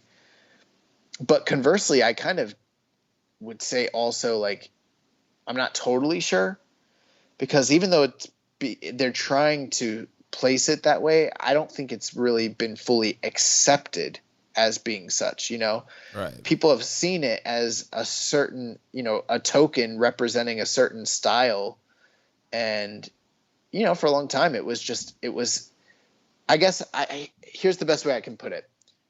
The trios titles are seen as being higher because people literally went out there and had bangers for them for over a year. And so it was undeniable. With the Never openweight title, it's like it just kind of got thrust into that spotlight, and it hasn't really been established as the secondary title. Like, on paper it has, yes, but again, we're with Clap Crowd, so I don't know what the general audience feels like, but for me, I don't get the feeling when I'm seeing it fought for, like, for instance, on this last Dontaku, I didn't feel like, man, that is prestigious because it's the secondary title. I was just like, man, it's kind of weird to see the Never title being fought for, in the main event of Dontaku. Like, right, with Tanahashi and Jay White.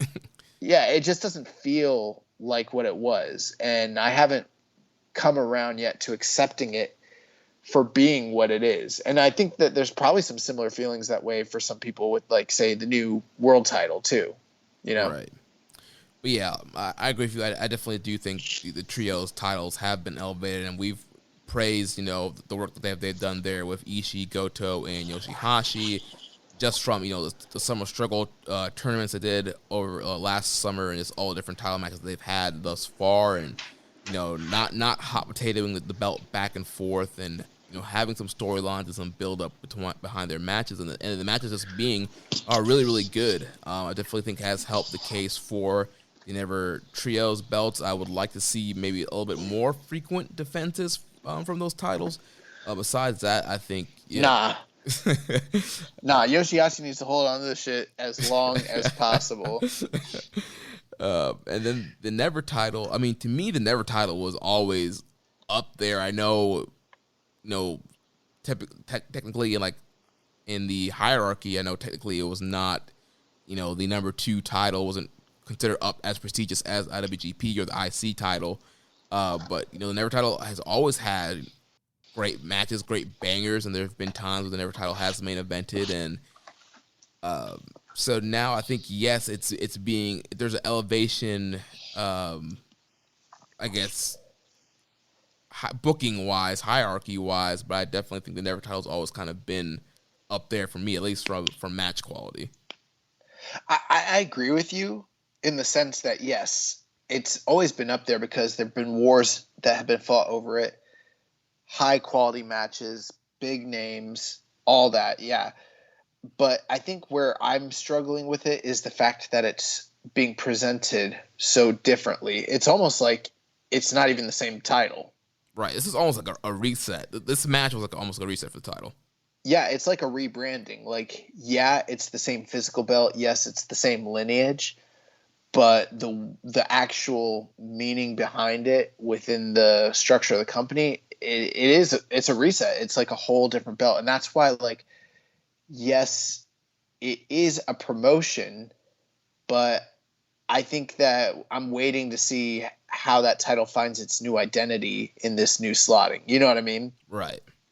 So that's kind of what I mean by that. And in a sense, I'm kind of sad because it almost feels like for right now, that old age is past, and I wasn't ready for it to. Came unexpectedly. If you want my opinion, I was fine having never strong style fights for all of eternity. That's to me, that's what that belt is there for. Exactly. And I love the Shingo Tanahashi match earlier this year. One of the matches I've given 5 stars to this year, and that was just an all-out war. And I was hoping to see Tanahashi have some more Never style matches. Maybe like you mentioned, Tanahashi versus Ishii, Tana versus Gato, and have Tanahashi wrestle this strong style against some of these guys. But clearly that's not the direction. So yeah, kind of sad to see that kind of shift going there. He also asked, he says, I have the sneaky suspicion that the Never title becoming the de facto secondary title was because the strong title will take its place as the new tough guy / MMA / strong style belt. I was looking at the strong roster, and they have a lot of guys who fit the mold, and they could always send additional Japanese talents to strong, or they can bring the champion over to Japan to face guys like Ishii, Goto, Nagata, Suzuki. So in the end, will we still get our classic Never style matches that everyone loves, albeit a different name? Thoughts? I think that's a plausible possibility, but I also don't see it as being strictly just that, unless that's the way that they've booked it. Because keep in mind, they got guys like, ACH, Leo Rush, who are some other athletic guys that are kind of PJ Black, TJP. Mm-hmm. Who else is over there? Mysterioso. Who's that? Mysterioso, Justin Gabriel. What's the dude that Flip Gordon? So they've got some kind of indie-rific sort of guys, some high flyers, some fast, technical guys as well. And I don't see all those guys going out there, and some of those are big names, like Leo Rush in particular is one. I've also people have been talking about how ACH is kind of on a hiatus, he hasn't been working shows, so I don't know what that's about. I think someone should probably look into that, but I think I saw him pop. I think he popped up at the AAW tapings last weekend.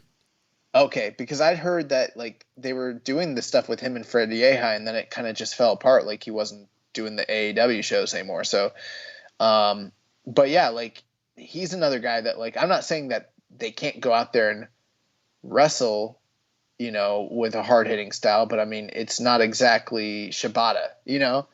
So in addition to the hard hitting guys that they have there, they do have a lot of, other varied styles. And I think that most likely it's just going to depend on who the champion is, probably.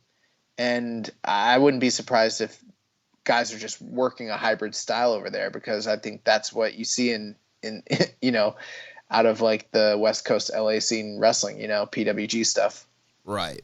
And I do think like you mentioned earlier, we still will get the Naira style matches when guys, like you mentioned, like Ishii, Goto, and Nagai, Suzuki all face off.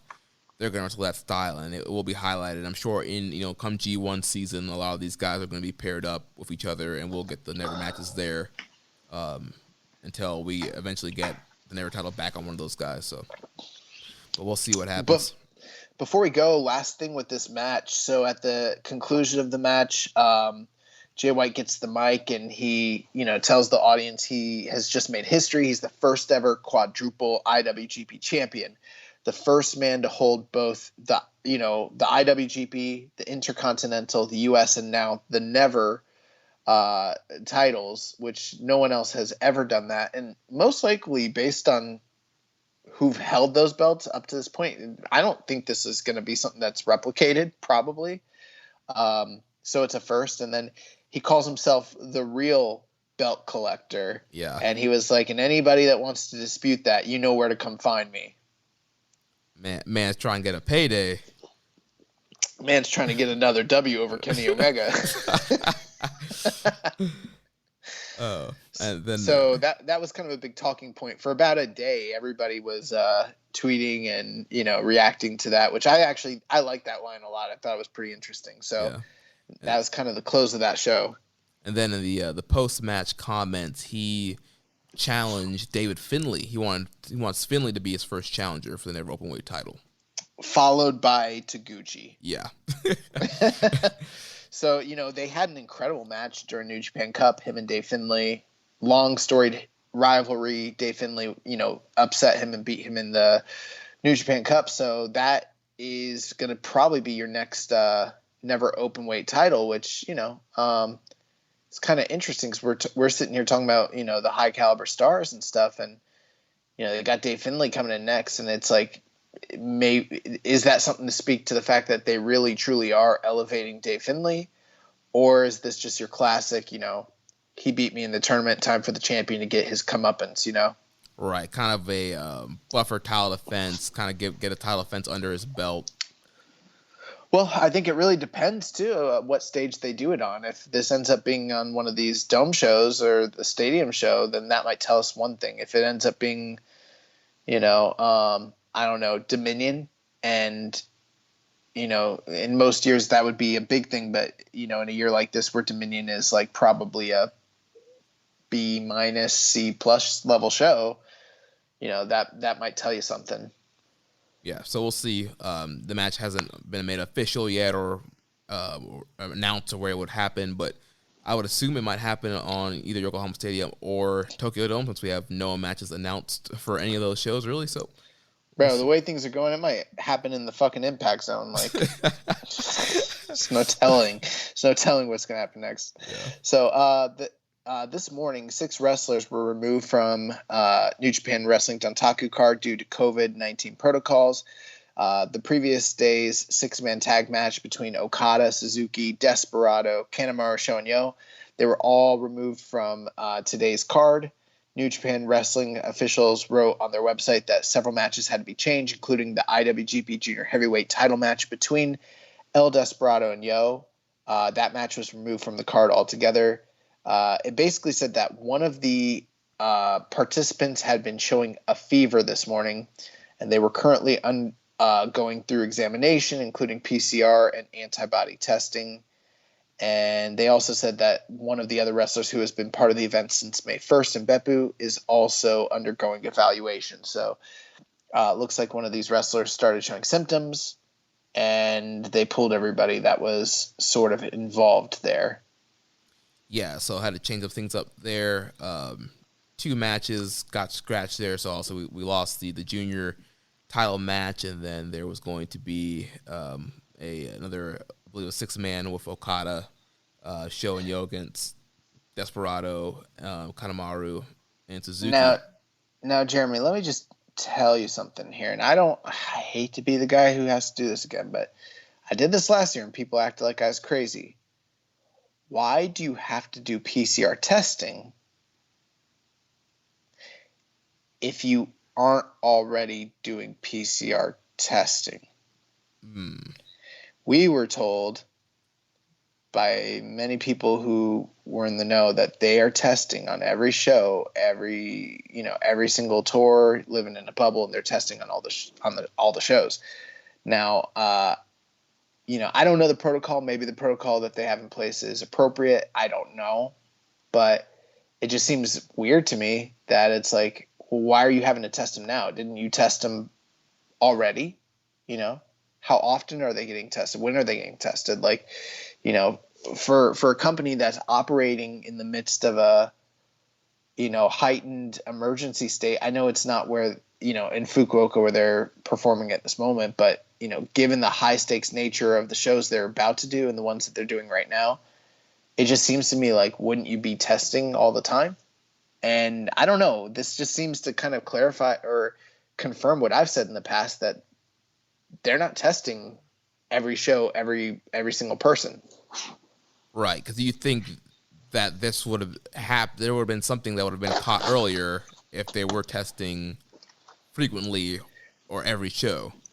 And I'm not even saying anybody has COVID. I mean, they're, like they said, there's a fever there. It's precautionary.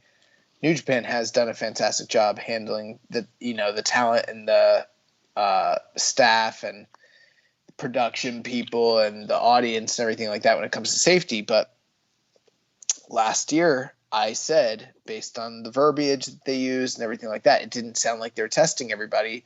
And we were told, oh, no, they're testing every single person, every single show.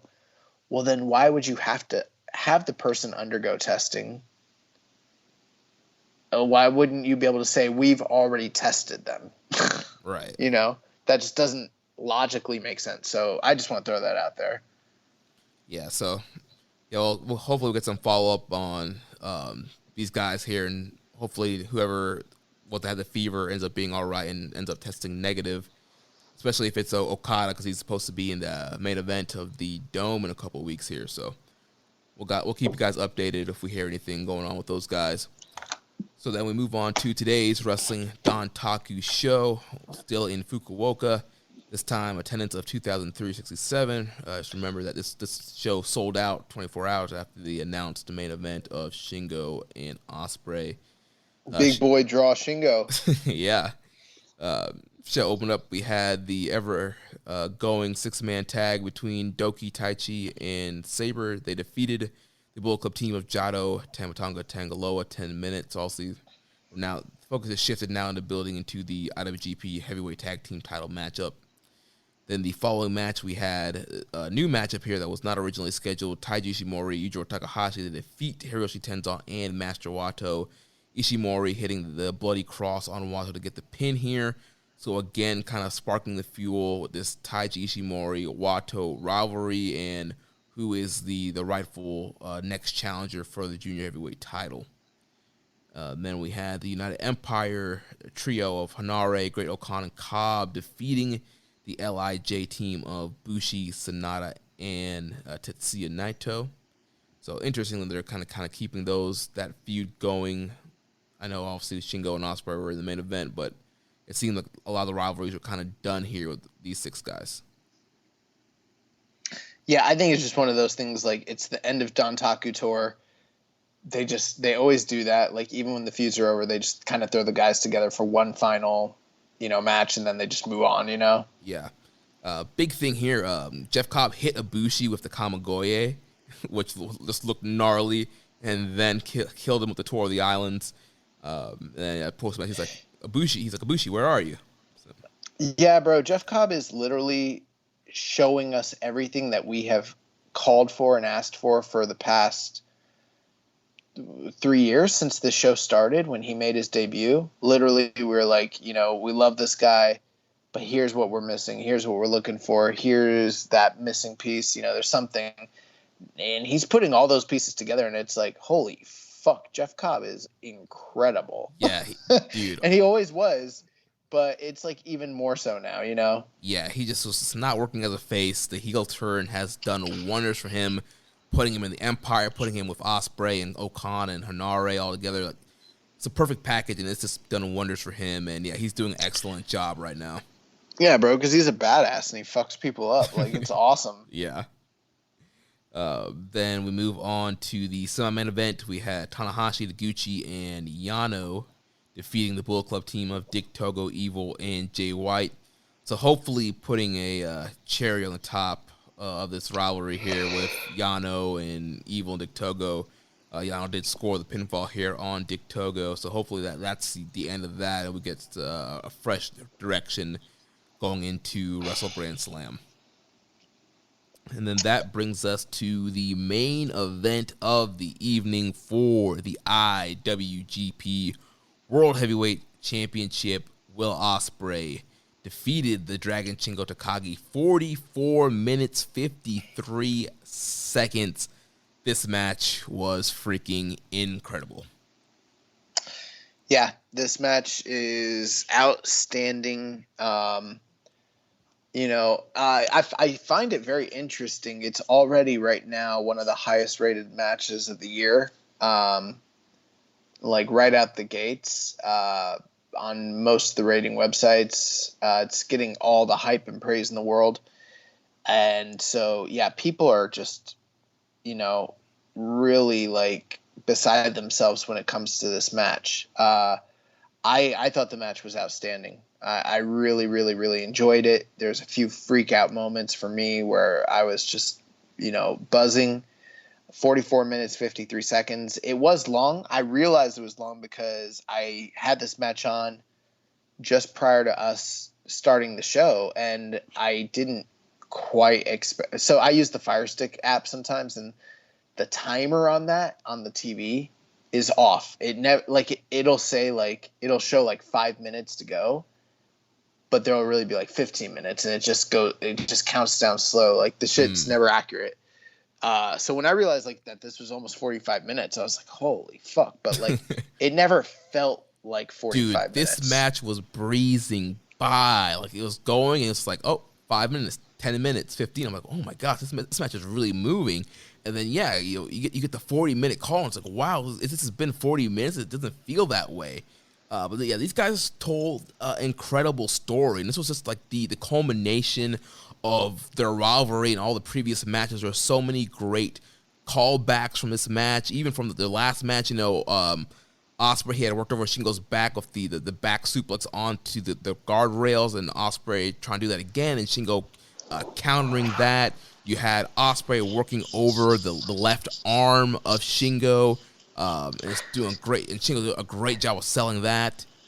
Yeah, and they really focused on especially I listened. Did you watch this with Japanese commentary or the English? Japanese. English wasn't available when I was watching it. So I watched it. Shout out to Kevin Kelly and the team getting this out quickly, because I was really surprised it was out today. But he mentioned all the callbacks to Kushida and the rivalry between him and Will, and that Will was basically stealing a lot of his offensive maneuvers.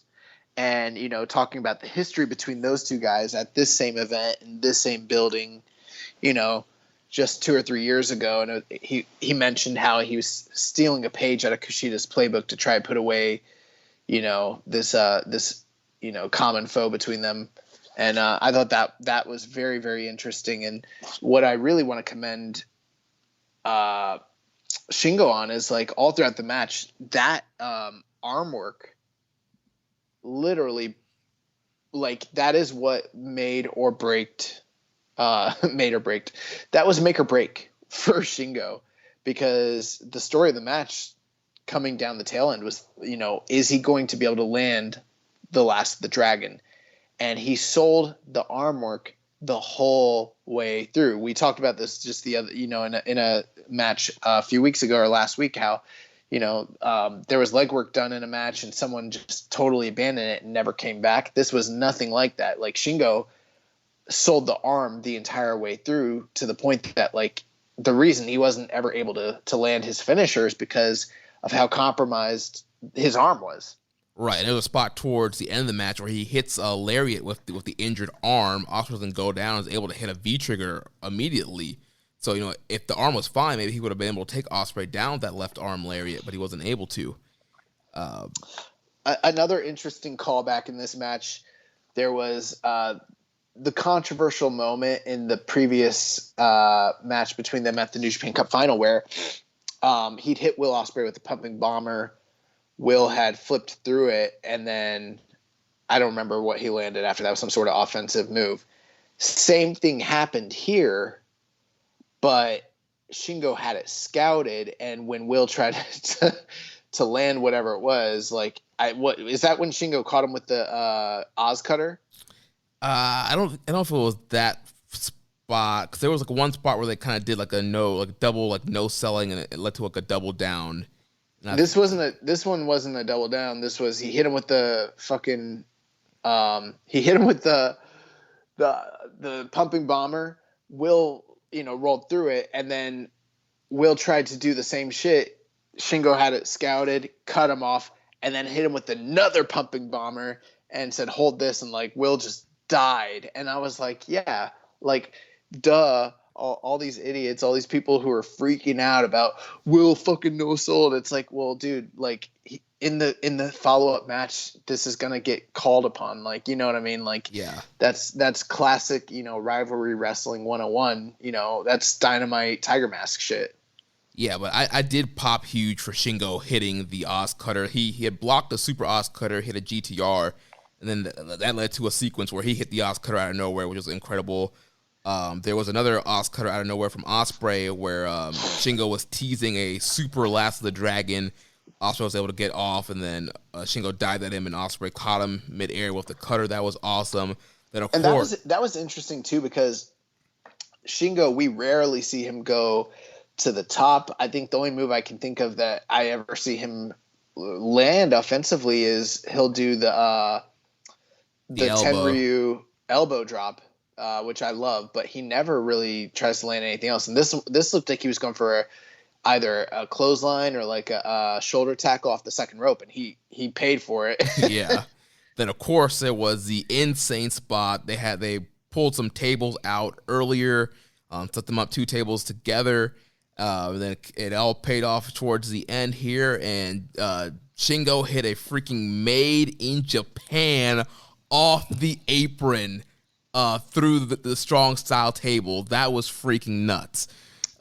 Yeah, those tables, they did not hold up whatsoever. They completely caved, both of them.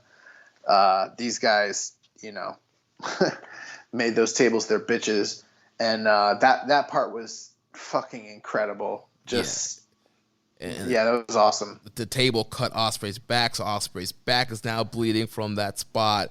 And he gets in at 19, and as soon as he gets in, Shingo drills him and hits him with another Made in Japan, drops him right on his damn head for a great near fall. That might be one of my favorite Made in Japans he's ever done. The way he got him up, stalled, and then put him down. Like, I don't know.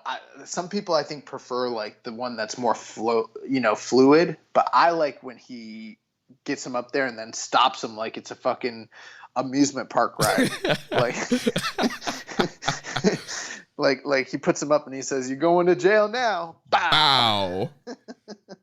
Oh my gosh. But yeah, so many great maneuvers, so many great counters. This is what I was talking about when we were talking about Roppongi 3K versus Zuki-gun. Like, we just saw Ospreay and Shingo recently, and yes, they did some of the same spots and then some callbacks, but they, like you mentioned, there's some things where they changed it up. They told story, like they advanced off of stuff that they did in the previous match and made this match stand out, made it different. It was so awesome. Towards the end here, Ospreay, they had a headbutt exchange towards the end here. That was something I really didn't like. Yeah, Will's crazy, man. Will grabbed him and did the fucking Shibata headbutt spot, and like, I can't be totally sure. I mean, I'll give them the benefit and say, is there the possibility they didn't make contact and he's just an incredible worker? Yes. But it looked like they made contact to me. And it looked like they really, really did like hard with that first headbutt. Yeah, that first one, there was definitely a clunk there. The following one, yeah, which is like, I don't get why guys are still doing that. Yeah, you know. Yeah, I don't think there's a safe way to clunk your head together. But then after that, it's not even just that. It's like that is part of it, but it's, I guess, the problem is, and this is the unfortunate thing, is like, you know, when Shibata had done that, yeah, that was one of his signature spots. But like in that particular match with Okada, the one that left him with the hematoma, that particular move wasn't really even like integral to the story, you know? Right. It was sort of just something that happened, and the match kept going, and the match would have been just as excellent with or without it. But now it seems like every now and again when you see a real shoot headbutt, everyone is reacting internally to it because we're thinking about what happened to Katsuyori Shibata. And I think they're playing off that. And I think that's a little bit gross, in my opinion. I'm not usually too critical of this sort of thing. But I'm thinking, the safety of the performers. I guess if they want to do it, fine. But then it just seems like they're perpetuating this this really terrible thing that's going to, you know, the more people see it and the more people react to it, the more people do it, like the more dangerous it's going to just make everything, you know, be escalated. I don't see the benefit in this. Like, I don't see why you can't just do a fucking working headbutt like Andre did. Like, I don't get it. Yeah, that was crazy, but I mean, in the moment, I enjoyed it. No, I didn't enjoy it at all. I fucking gasped. My stomach turned, and I did not. I don't think anyone should be doing that anymore. I think it's like, it's fine when people are kind of ignorant to the potential consequences, you know. And I'm not saying that everybody that does that is gonna suffer the same consequences. I mean, sure, that might have just been a freak accident, but like, I just feel like, God, dude, like what we know with concussions and stuff, like why are you fucking bashing your head into someone else's head like that? Like, that can't be good. Yeah. After that exchange, Ospreay hits a Rainmaker on Shingo. Then he hits I loved that. Yeah. Great storytelling there. He hits the hidden blade from the front. Stormbreaker, 1, 2, 3. Ospreay retains and succeeds in his first title defense. Yeah, and I think too, one of the like really significant things with this is just, you know, they had the match at New Japan Cup. Will Ospreay did beat him, but he had the help, the heavy-handed help from B. Priestley all throughout that match. We saw how that played out. And there was also the story element that, like, the path that Shingo went through during that tournament, the 4 previous tournament winners that he had to defeat to make it to the finals, he and the amount of time that he was wrestling in those matches and the wars he went through, like, he sort of had an out as to why he lost to Will. But on this night, the clear truth is Will beat him clean as a sheet, clean as a whistle. There's no dispute whatsoever about it. I mean, like, there's literally no underhanded tactic this man. But yeah, Ospreay beat him clean as a whistle here. We did have United Empire out there seconding and watching the match, but they didn't get involved at all. So yeah, nice, great clean main event here. Great way to establish this world heavyweight title. And yeah, incredible main event match of the year candidate. I can say with 100% positivity that this is the absolute greatest IWGP World Heavyweight title match in the history of New Japan. It is. Yeah. Now, I do have some detracting thoughts, if I may share those, because I know we want to praise this thing because it's really awesome, but I've got some differing opinions as well. All right, go for it. So a couple things. So I am seeing the level of praise it's getting, and I think it's probably mostly deserved. But a couple things I noticed. One, this match was paced and worked entirely differently from the previous matches that these two have had. I guess the closest thing that we've probably gotten between them was probably the New Japan Cup match, but that one even felt stylistically very different from how this one was. So with that being the case, like I again went into this match seeing the hype before I saw it, so that might have affected my perceptions of it. But the early parts of the match, while they are very good, I'm not saying the work was bad by any means. I was a little bit like kind of confused because they were working a slower, more measured kind of pace than I'm used to. And when it comes to those two in particular, when they face off against one another, and I mean, when I think back to like, say, their G1 match last year where like bang, bang, bang, balls to the wall, they're just going at it. This kind of was a little different than that. And I don't know that I was fully invested or bought in on the early work in the match, if that makes sense. Yeah. And because of the praise I'm seeing it get, I guess the thing that I'm doing with it in my mind is I'm kind of comparing it to like the first Okada Omega. Because I think about like this one is about the same length of time, about 45 minutes. And the way people are reacting to it is, I think, how people reacted to that match. I'm seeing people say it's the greatest match in New Japan history.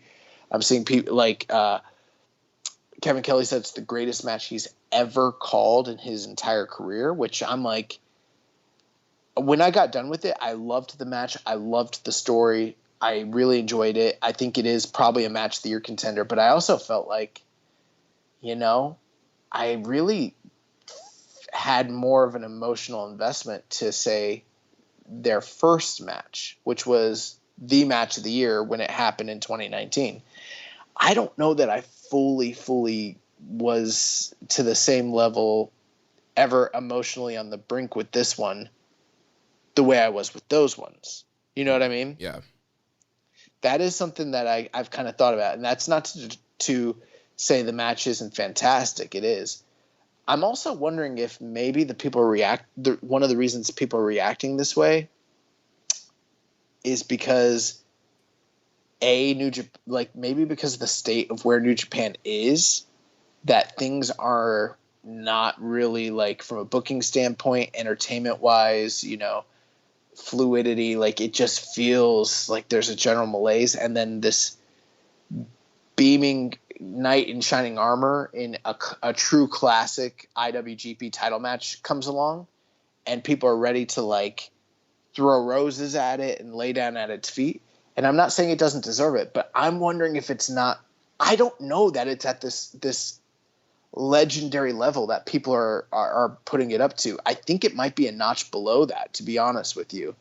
I think it was really, really great, but I don't know if I feel like it's Okada Omega level. I don't even know if, one thing I thought is like, I don't even know if I like this as much as like, say, Tanahashi and Naito, from like a few years ago when they were in the Tokyo Dome. You know what I mean? Mm-hmm. Like, I think I'm still getting slightly affected by the atmosphere and the lack of true vocal crowds at this point, to be transparent, Yeah, I don't know. For me, yeah, I went the full 5 stars on this thing.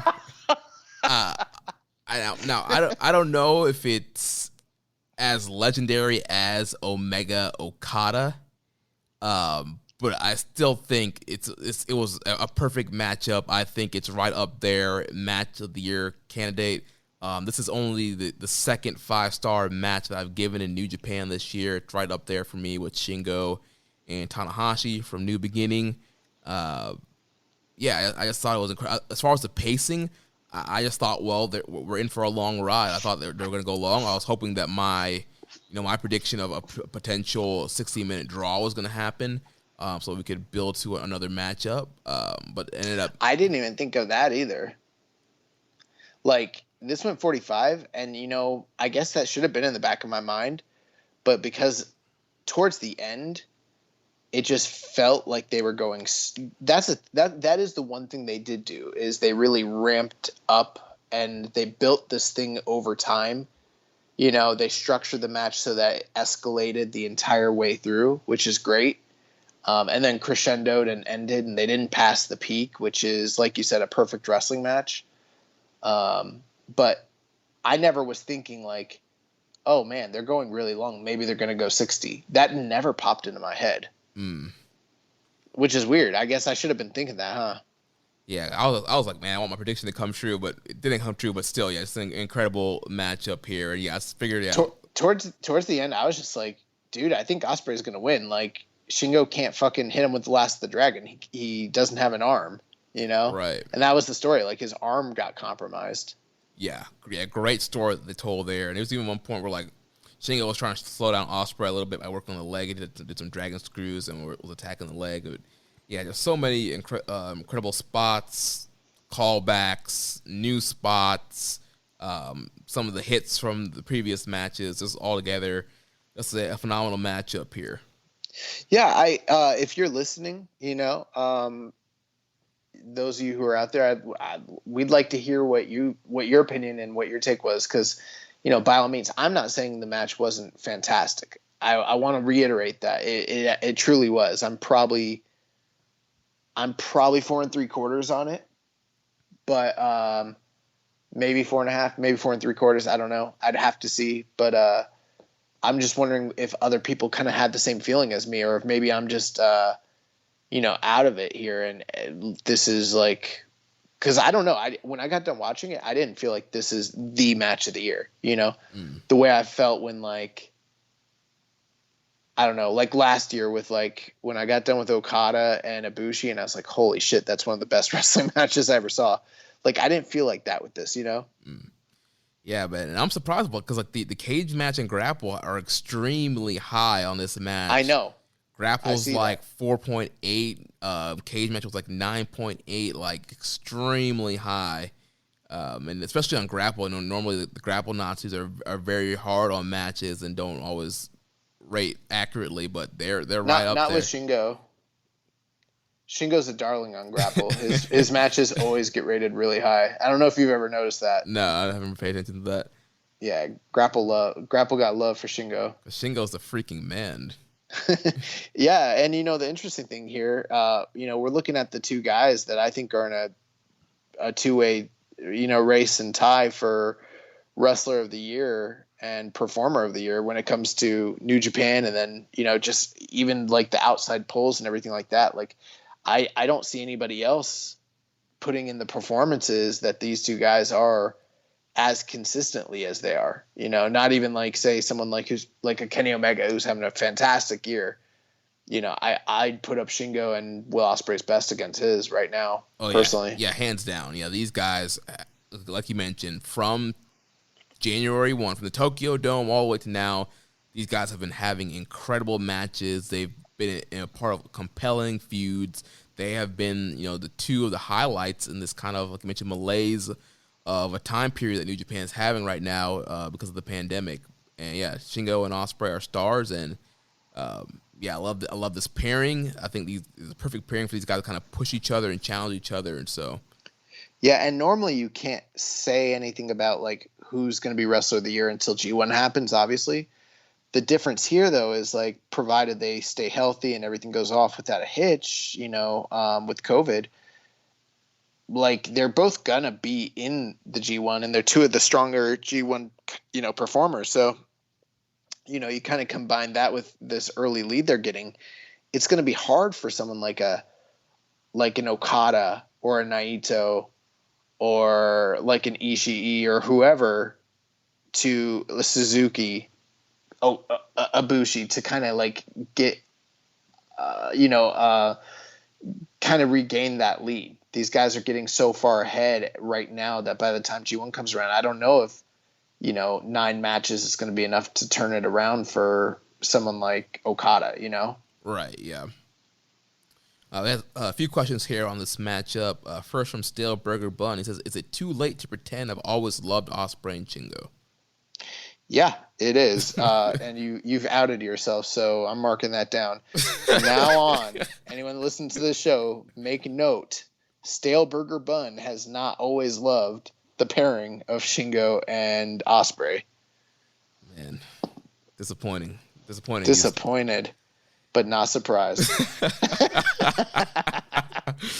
Next question from Hawaiian Punch BV. He says, most true heel IWGP heavyweight title reigns don't last longer than 2 successful defenses, except for Omega, but I think he was a bit faceless in the beginning.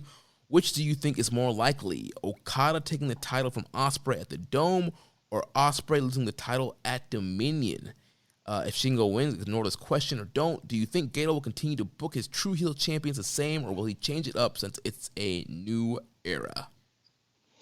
Yeah, I'm trying to think how many like heel champions have had like lengthy reigns in New Japan, and like he mentioned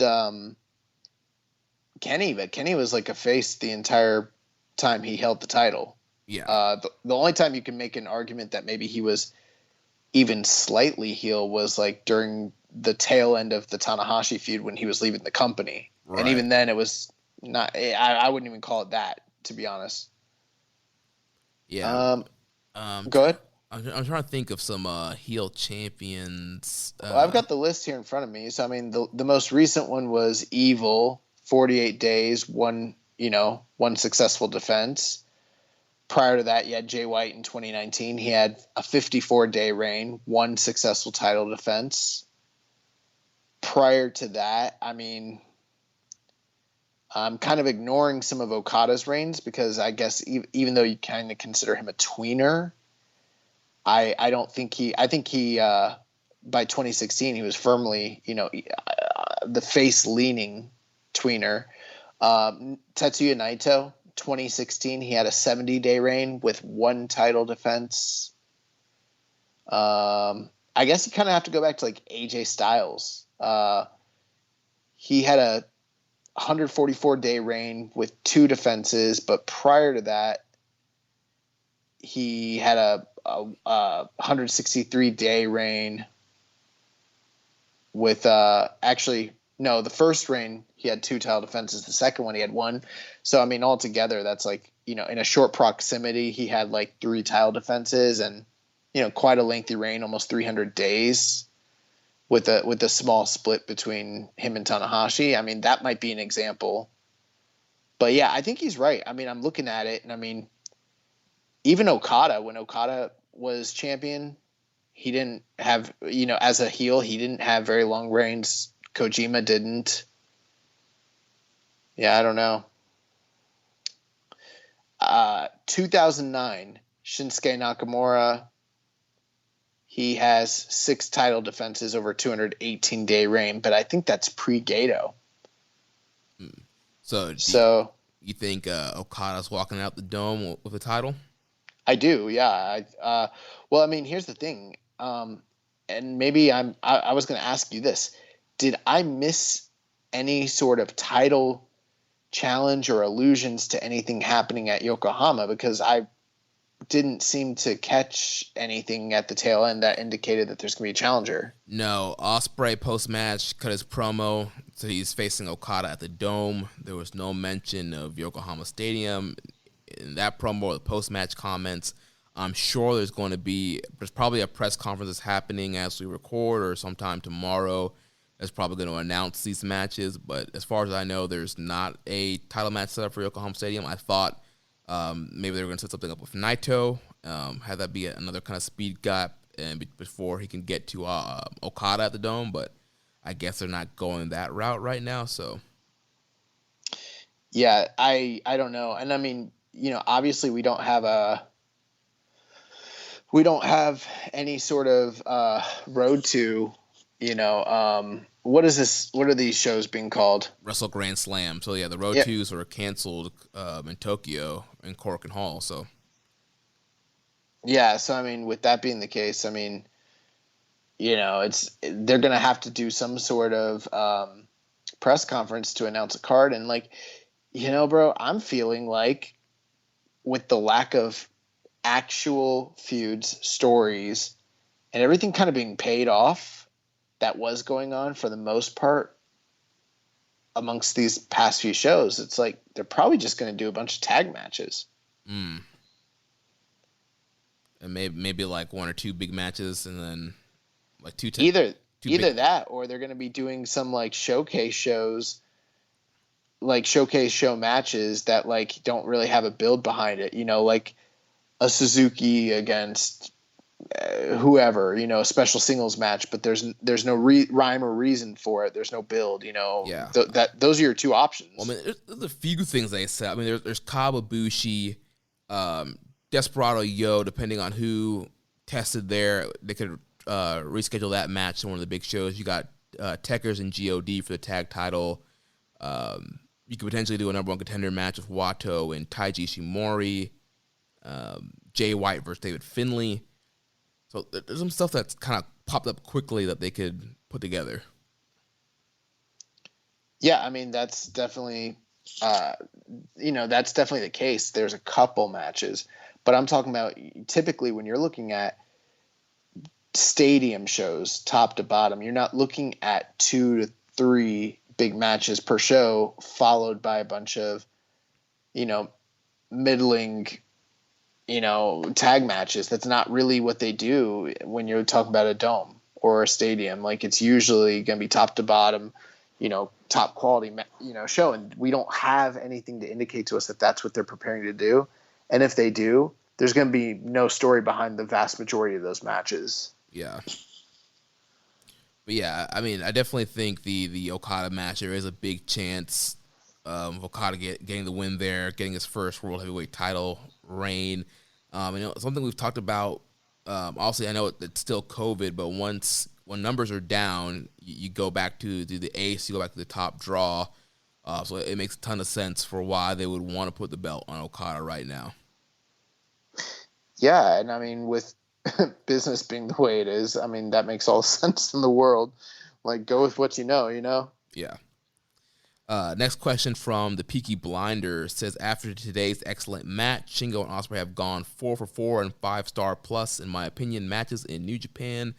Is this the most natural chemistry two opponents have had since Tana versus Okada? It's an interesting question. I mean,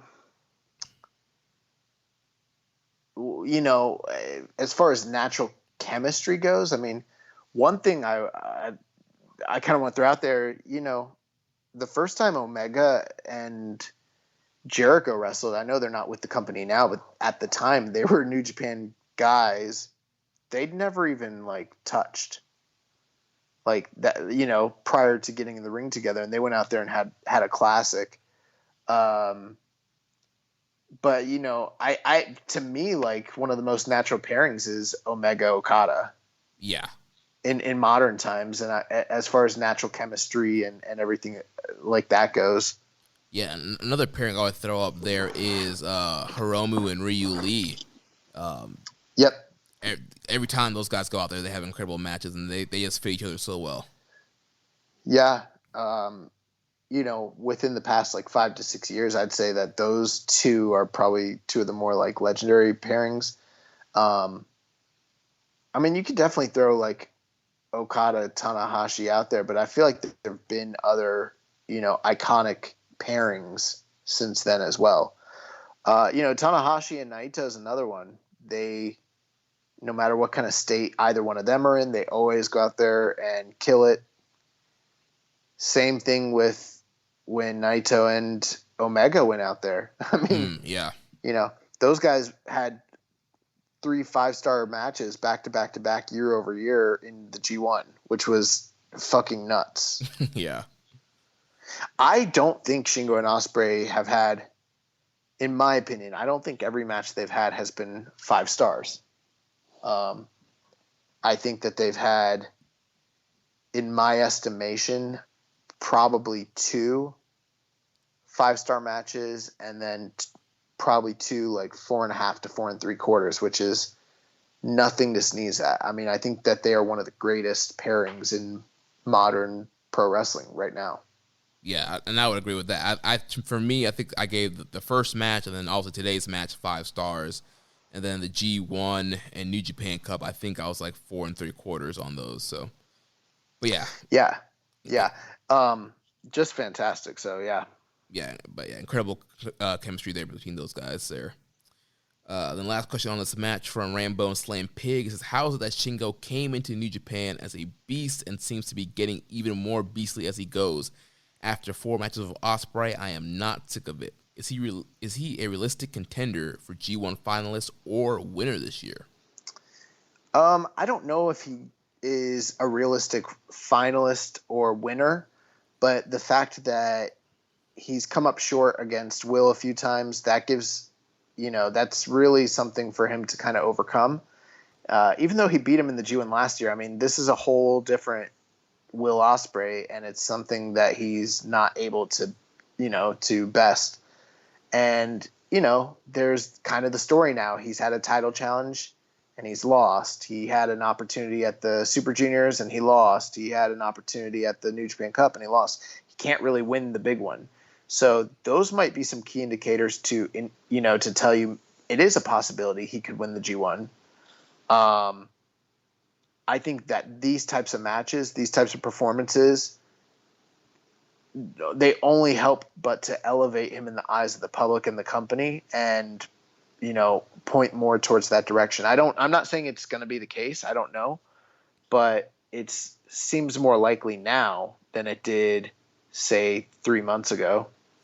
Yeah, I definitely think he's going to be in the top half of whatever block he's in the G1 this year. I think last year he only got like 8 points, if I remember correctly, or maybe 10.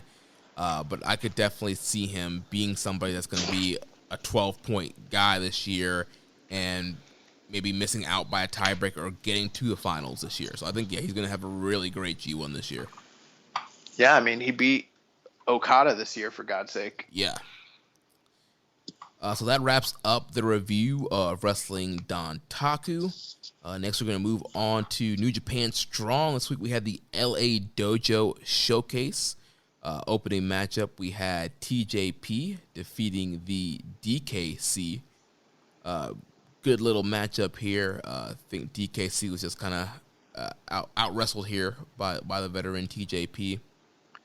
Yeah, completely out wrestled. And it wasn't even just a matter of like storyline, figurative sort of thing. Like, I kind of thought he really got like outclassed and sort of eaten alive. Like, it was a little bit of a squash, but the one positive is him just showing his fighting spirit, which I think was sort of like the point of the match, that he has kind of like a never die, no quit attitude. Yeah.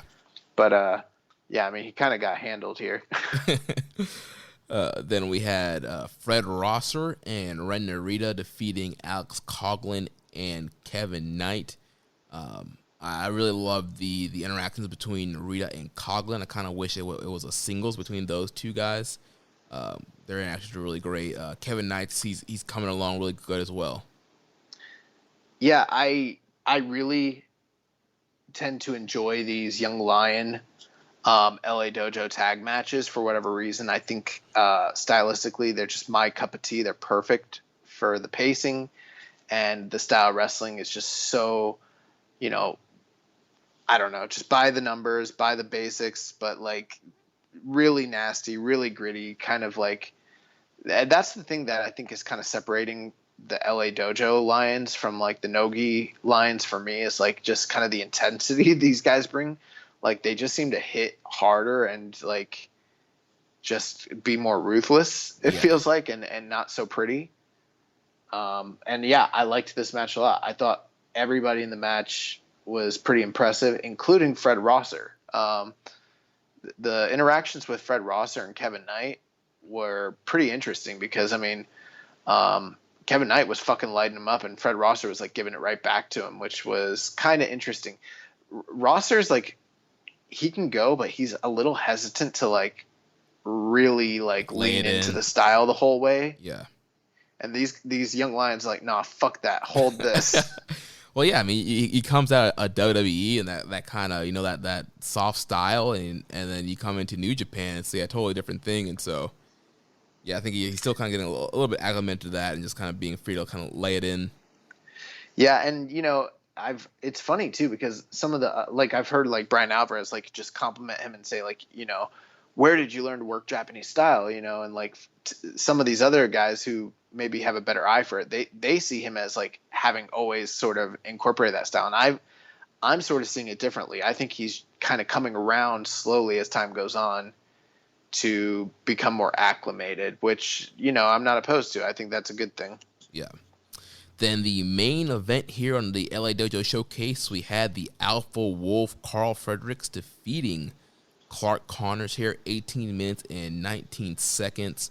Thought it was a really good main event here, really great back and forth. All of these guys have known each other for a while now.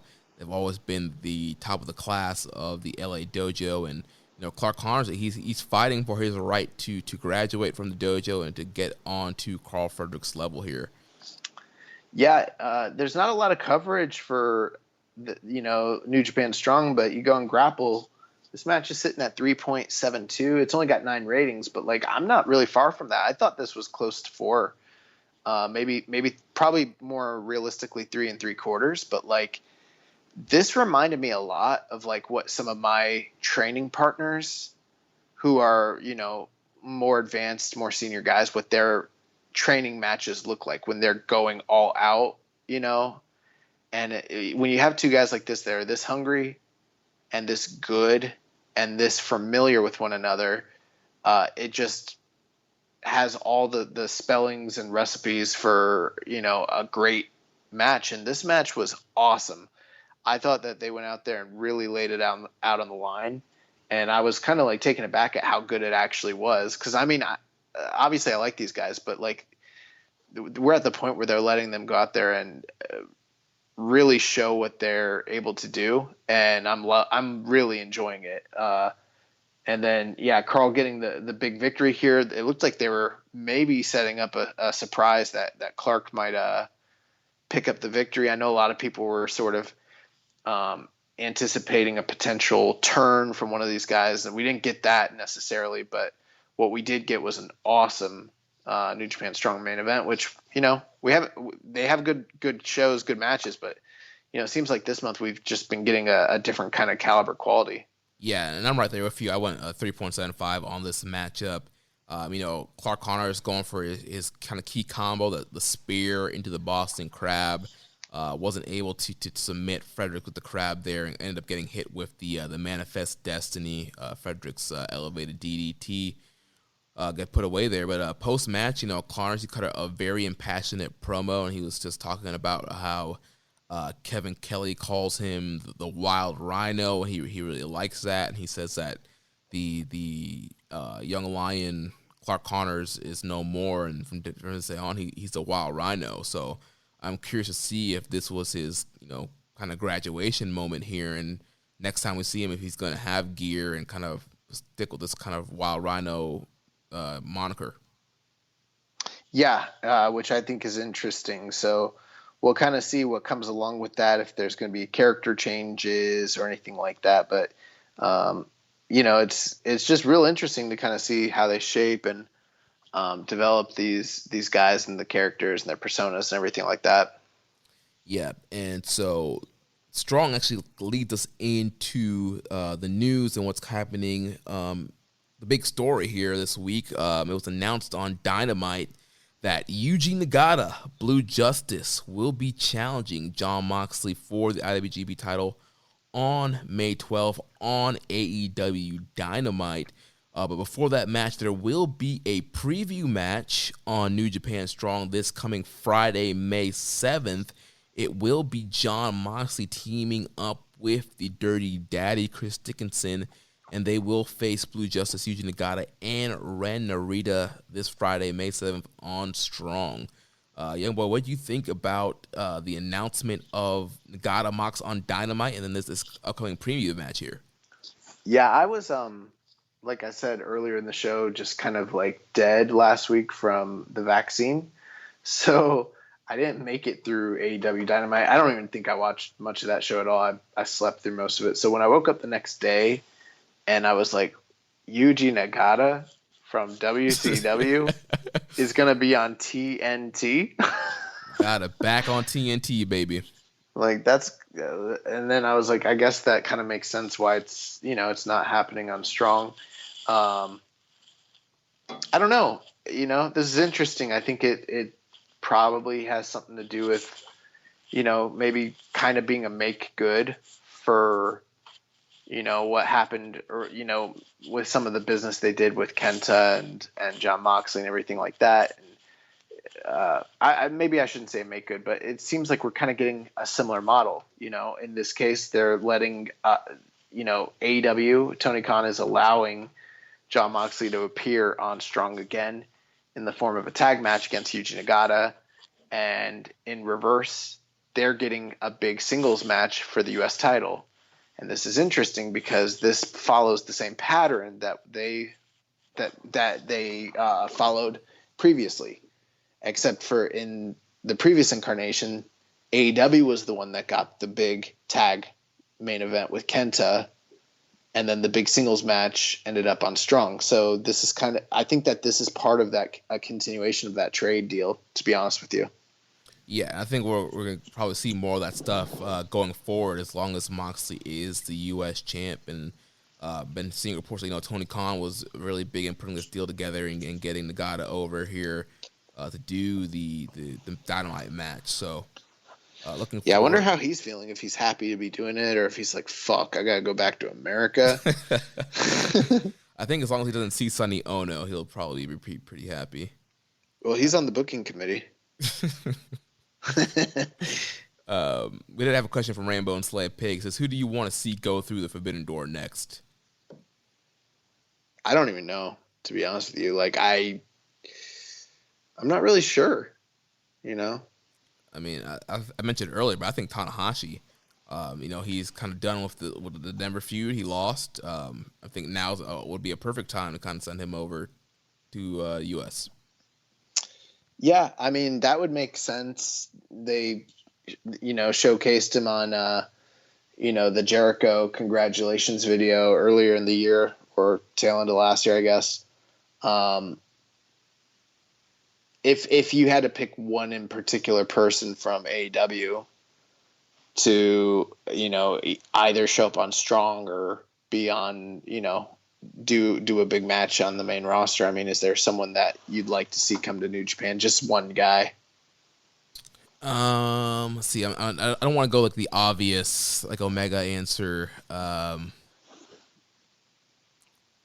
mean, I would love to see Pac on Strong or New Japan. That's possible. I really wonder though if he would go to Japan, considering his ties to Dragon Gate. Yeah, that's a good point. Which seems to be that he still is pretty connected to them. I mean, he was their champion not too long ago. He was, while he was signed with them, he showed a lot of like allegiance, to that company. And it's not that, I mean, he worked against New Japan talent, but not in Japan. He worked against them like in the UK and the US and that sort of thing. Yeah. Then I'll throw out Ray Phoenix then. Yeah, and I think that that's what it's going to come down to. I mean, I think every time I start to think about who I, want to come over, there obviously there's a lot of names, but the top two that just stick out to me, it's going to be Phoenix and Pentagon. Yeah. I mean, I guess I could throw out my trainer. I mean, he's already been in New Japan, so we know he can go. Yeah, but I hope Matt beats this drug charge. This marijuana shit and this bullshit. Yeah, dude, it's funny. Like with my girlfriend, like kind of getting into wrestling. Every time like Matt wrestles, she's like, "Wow, Josh's trainer is really good." I'm like, "Yes, that's Matt Seidel. He's like one of the freaking best wrestlers that's come out of like the mid 2000s." Actually, I got a different answer. Sting. I want this man Sting to wrestle Okada. Oh my gosh. Sting eat this Rainmaker. QT. Man, why are we playing? There's one obvious answer. Why get Big Show over in Japan, Well. I don't know. I don't care about the Forbidden Door. Well, it's not really that forbidden anymore. It is, bro. These are one-off trade deals. Like, I guess it's not quote unquote forbidden, but people are acting like they got a working relationship. Like they don't, These are one-off deals. Yeah. Well, in conjunction with the promotion of the Mox Nagata match on New Japan's YouTube, you could watch all of Jon Moxley's IWGP US title matches for free for a limited time. So if you're not a NJPW World subscriber, you can hop on YouTube and watch those Moxley matches for free. Also coming up on May 8th, on Saturday, there's going to be a online meet and greet with the Tokon Shop Global with Yugi Nagata. So some great promotion there, hyping up that matchup. And speaking of Forbidden Doors and people showing up places, El Phantasmo, ELP, will be debuting on Impact this week. We had a question here from Josh number 2 from the 8-Bit Suplex. He says, with Finn Juice, the Impact Tag Champs retaining them at Rebellion and the debut of ELP this week, are you liking the use of NJPW talent in American promotions? And he said he'll save asking about Blue Justice until after his match. I mean, what are you thinking? I've been totally fine with the way that they've been using Finn Juice in Impact and kind of spicing up their tag division. I for sure thought they were going to lose at Rebellion and kind of maybe head back over to Japan, but retained and kind of continuing this feud. They're going to be facing off. It's going to be Finn Juice and I think Eddie Edwards maybe against Kenny and the Good Brothers at the next Impact Plus show. So, I mean, they're pushing them to the top. They're the champions. They're highlighting them. So I think that's great. ELP, I'm curious to see how they're going to use him. I think he'd be a great kind of guy to have, highlight the X division and maybe have some good matches there. Have him against guys like Chris Bay and stuff like that. So, yeah, I'm very curious to see what they end up doing with El Phantasmo. Was there something that had gone down with him in any of the, Impact contracted talent? I couldn't remember if something like maybe him and Chris Bay or something. I don't know. Did they wrestle in the Super J Cup? That's what I'm saying. I don't even remember. I can't remember either. They might have wrestled in the Super J Cup, but besides that, there was nothing that really sparked this. It was just like randomly, ELP vignette video played on Impact, and the Headbangers come into Impact next week. Yeah, I mean, I can't really speak to how they're going to treat ELP and what they're going to do with him or anything like that because it hasn't happened yet. Plus, I don't really watch Impact. I'm sure I'll, catch up on whatever it is that they end up doing. As far as Finn Juice, I mean, I don't watch the shows, so I'm not totally sure. But as far as like the portrayal of them as, being a top tier tag team, I've heard nothing but great things, about the U.S. work that Finn Juice has been doing, the stuff they were doing WrestleMania weekend with Violence is Forever, the stuff they've been doing in Impact. So, it kind of remains to be seen, like what long-term, longitudinal effect this has on those individual talents, and then this potential working relationship with these groups. But I'm in favor of the cross promotion. I like that shit. So yeah, it's awesome. And last thing here in the news, NJPW President Takami Ohbari had an interview that was on NJPW Global last week and talking a lot about the American expansion, New Japan Strong. Had a lot of interesting comments on dream matches and wanting their guys to be able to work other guys from other promotions and the reason for the Strong title. We had a question here on some of his comments from Viking Pain. It says, how much stock do you put in Ohbari's recent dream business comments, and when do you expect to hear Cult of Personality blaring throughout the Tokyo Dome or MSG? I don't know about the CM Punk thing, but I put a lot of stock, into what he's saying, because here's why. I think we have seen now granted, a lot of this has to do with COVID, but I also think a lot of this has to do with AEW and their rise to prominence in the marketplace.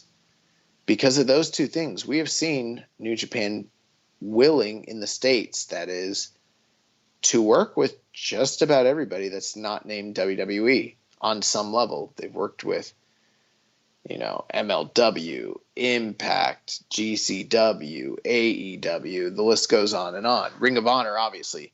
And I say that to say this.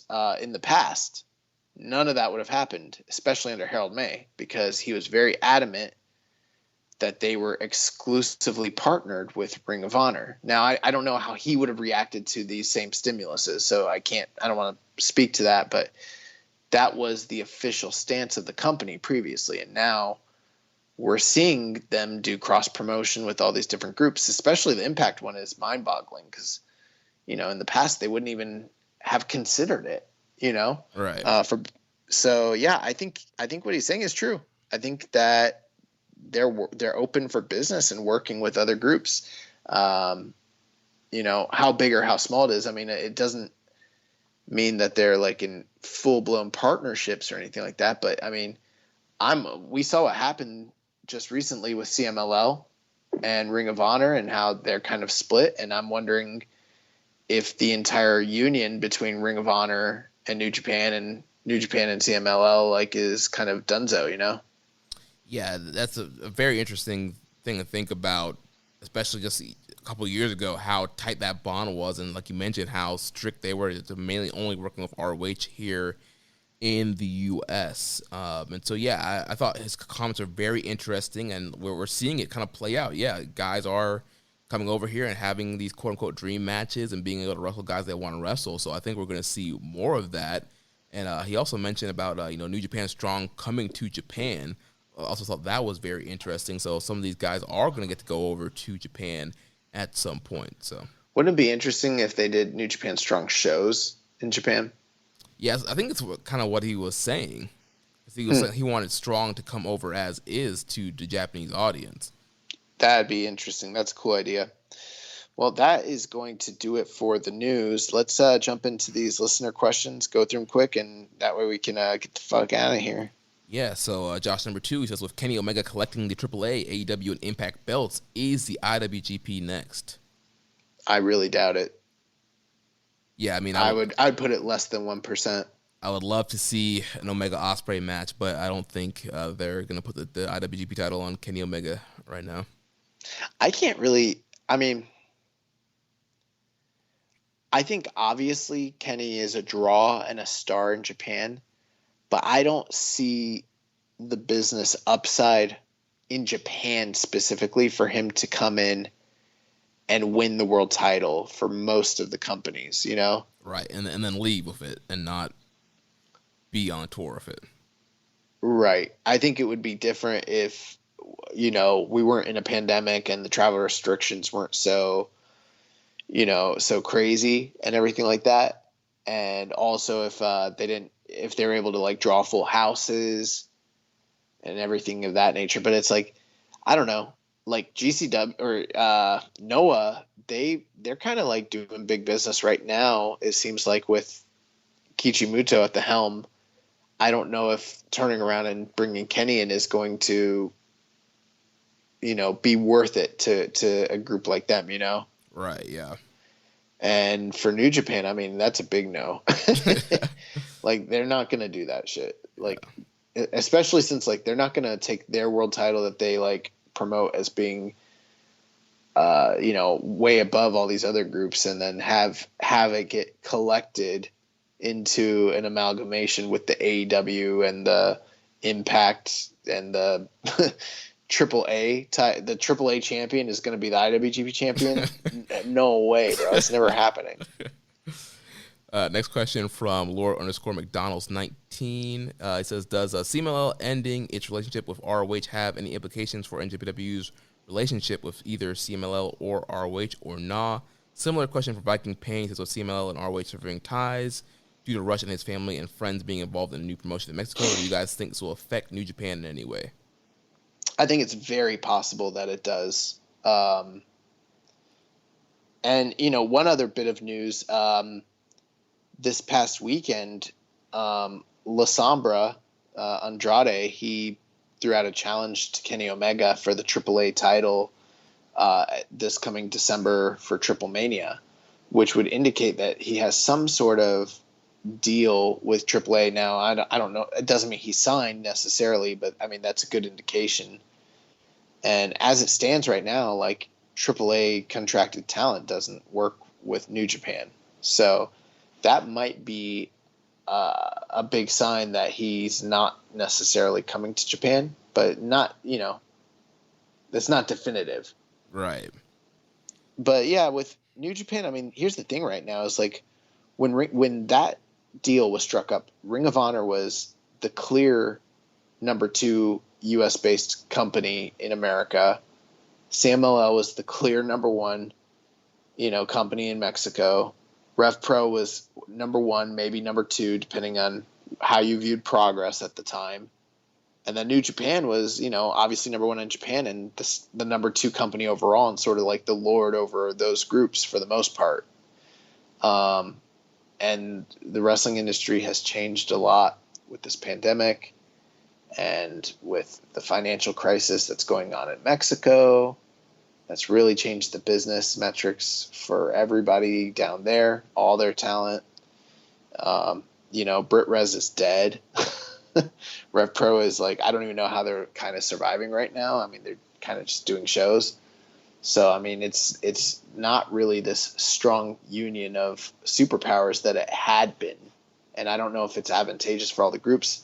I could see realistically long term maybe New Japan working with other Lucha Libre groups. Yeah, that is a possibility. I think it just depends. I mean, because CMLL will want to kind of pull a trigger here on separating from ROH. So I think for now they might keep it, but I wouldn't be surprised if down the future with the way things are that they kind of maybe want to pull out and kind of do their own thing. I also don't think this Roosh-backed project is going to amount to anything, personally speaking, just based off of like the actual financials of it. They don't make any sense. The names that they have listed are the absolute tip-top stars across the board from CMLL and AAA. And, I mean, they have almost everybody except for, like, La Parka and Psycho Clown. Like, They have all the big stars. Yeah, apparently some concert promoter in Mexico is putting a lot of money into this and paying these guys big money for this upcoming pay-per-view show. Right, but think about it. It's a pay-per-view show. It's a one-time pay-per-view show that they're not going to be able to draw well with based on the guidelines and everything that they have down there. Like, there's not enough – there's not going to be enough money coming in to cover the costs of putting on the show and paying this type of talent. We've seen this in the past over the years in Mexico many times where individuals try to start their own thing. They get kind of ousted and blackballed for it, and the finances typically just don't line up and it doesn't work out. There's a reason. I mean, there's a very steady business plan that CMLL and AAA have, mostly followed. I know things are in flux with who's the guy died? Alonso? Paco Alonso. Paco Alonso's death and, the power issues that have gone on there. But, I mean, I personally think this is a flash in the pan and probably is not going to work out. Hey, I'll be happy if we get the one show we get Lucha Brothers versus Dragon Lee and Bandito. I'll be happy if we get that. Yeah, it sounds cool, and maybe the match will be great, but, like, I'm expecting, like, a clusterfuck because it's Lucha Libre, and when Lucha Libre does these super shows like this, it usually ends up being, like, a clusterfuck. Mm-hmm. Next question we had here from Kaiju917. One thing I think all New Japan fans can agree on is how Makoto Abe does a fine job as a ring announcer. I often wonder how it would sound for him to have announced wrestlers who he never worked with. I'd love to hear him announce the Texas Rattlesnake Stone Cold Steve Austin. What wrestlers would you guys have enjoyed to have heard him announce, and who were either not in the same era or never went to Japan? Yeah, Makoto Abe. That's the the ring announcer that got fucking beat up at the table. Okay, same guy. I said it was the timekeeper, but I don't think it's the timekeeper. I think it's Makoto Abe. I don't know. Honestly, it's a great question, but I'm not like, I don't know. I've never really paid attention to how he announces, and I don't know. I'm not the only announcer, literally the only like ring announcer from Japan that like I've ever had any sort of like personal investment in is Lenny Hart, because she like screams people's names like in a comical way. Like she's done some New Japan ring announcing for like Wrestle Kingdom stuff, and she'll be like, "Kuni! Oh my god!" Like she's freaking. But like, yeah. So I don't know. It's a great question, but like I don't care who he announces or doesn't announce. I mean, I think he's a great ring announcer, and I love the way he announces New Japan. But I really haven't thought of like, oh man, there's one person I really want to hear him announce. I mean, I think it'd be cool for anybody, whoever comes over there. Maybe they can get his voice, recorded into a video game, and then when you play with like Macho Man, he can announce Macho Man or whatever. Maybe we could do that. I don't know. Yeah, they should get him to record stuff for Strong. That'd be pretty cool to have him to make it a little bit more authentic New Japan. Nah, we need to keep that shit American. America. Last question here from Mr. Bang Pop. He says, after a world-shattering Monday afternoon announcement, it seems like the real Billy Goat, Bill Gates, is a free agent and on the market. Him being a manager in New Japan wouldn't be a natural fit, but given how dull the booking's been recently, he'd certainly be a change of pace. Aside from being the billion-dollar man, create a gimmick or faction for Bill Gates to be a part of an NJPW, and feel free to include any wrestlers/celebs outside the roster as required. Bill Gates teams up with the Queen of England. They get married, and we find out that they're the father and grandmother of Will Ospreay. Yes, this is an incestuous angle, and they're the secret powers behind the United Empire. Bro, we are very similar, because I was thinking of that he would be the beneficiary behind the Empire, but I did not have the incest part in mind. Also, the reason that the United Empire is so strong is because they're drawing off the energy that has been inserted into everyone's arms via the vaccines and the Microsoft chips that have been embedded in all of us. And so, there's these times where it seems like Will Ospreay gets these energy bursts out of nowhere. Well, it is from somewhere. It's coming from you, all you vaccinated people. That's why he's able to no-sell pumping bombers.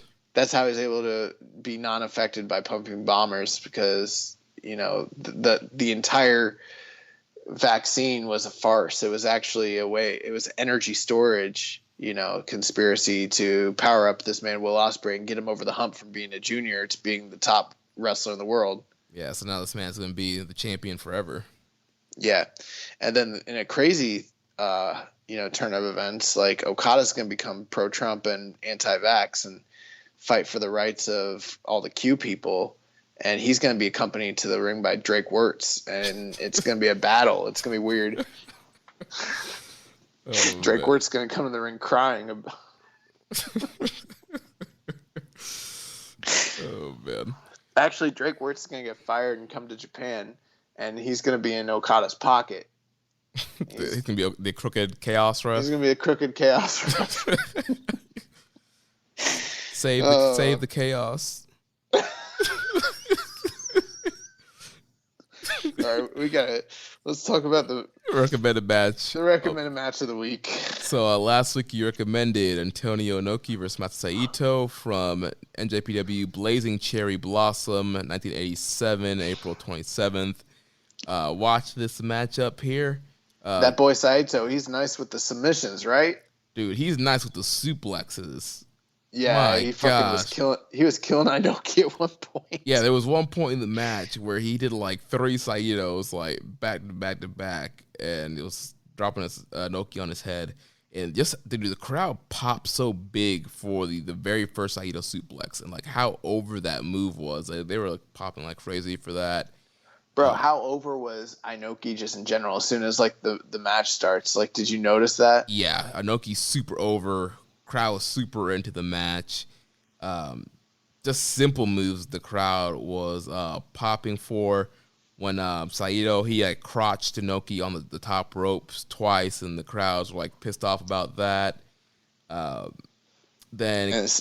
and like Inoki's the boss, so he just like calls an audible and it's like, fuck it, get rid of the ropes. Yeah, and like everyone just does it because yeah, he starts like unscrewing the ropes himself, and then like all of a sudden like all like the young boys and all the ring crew come and they take the ropes down and it turns into a blood sport match.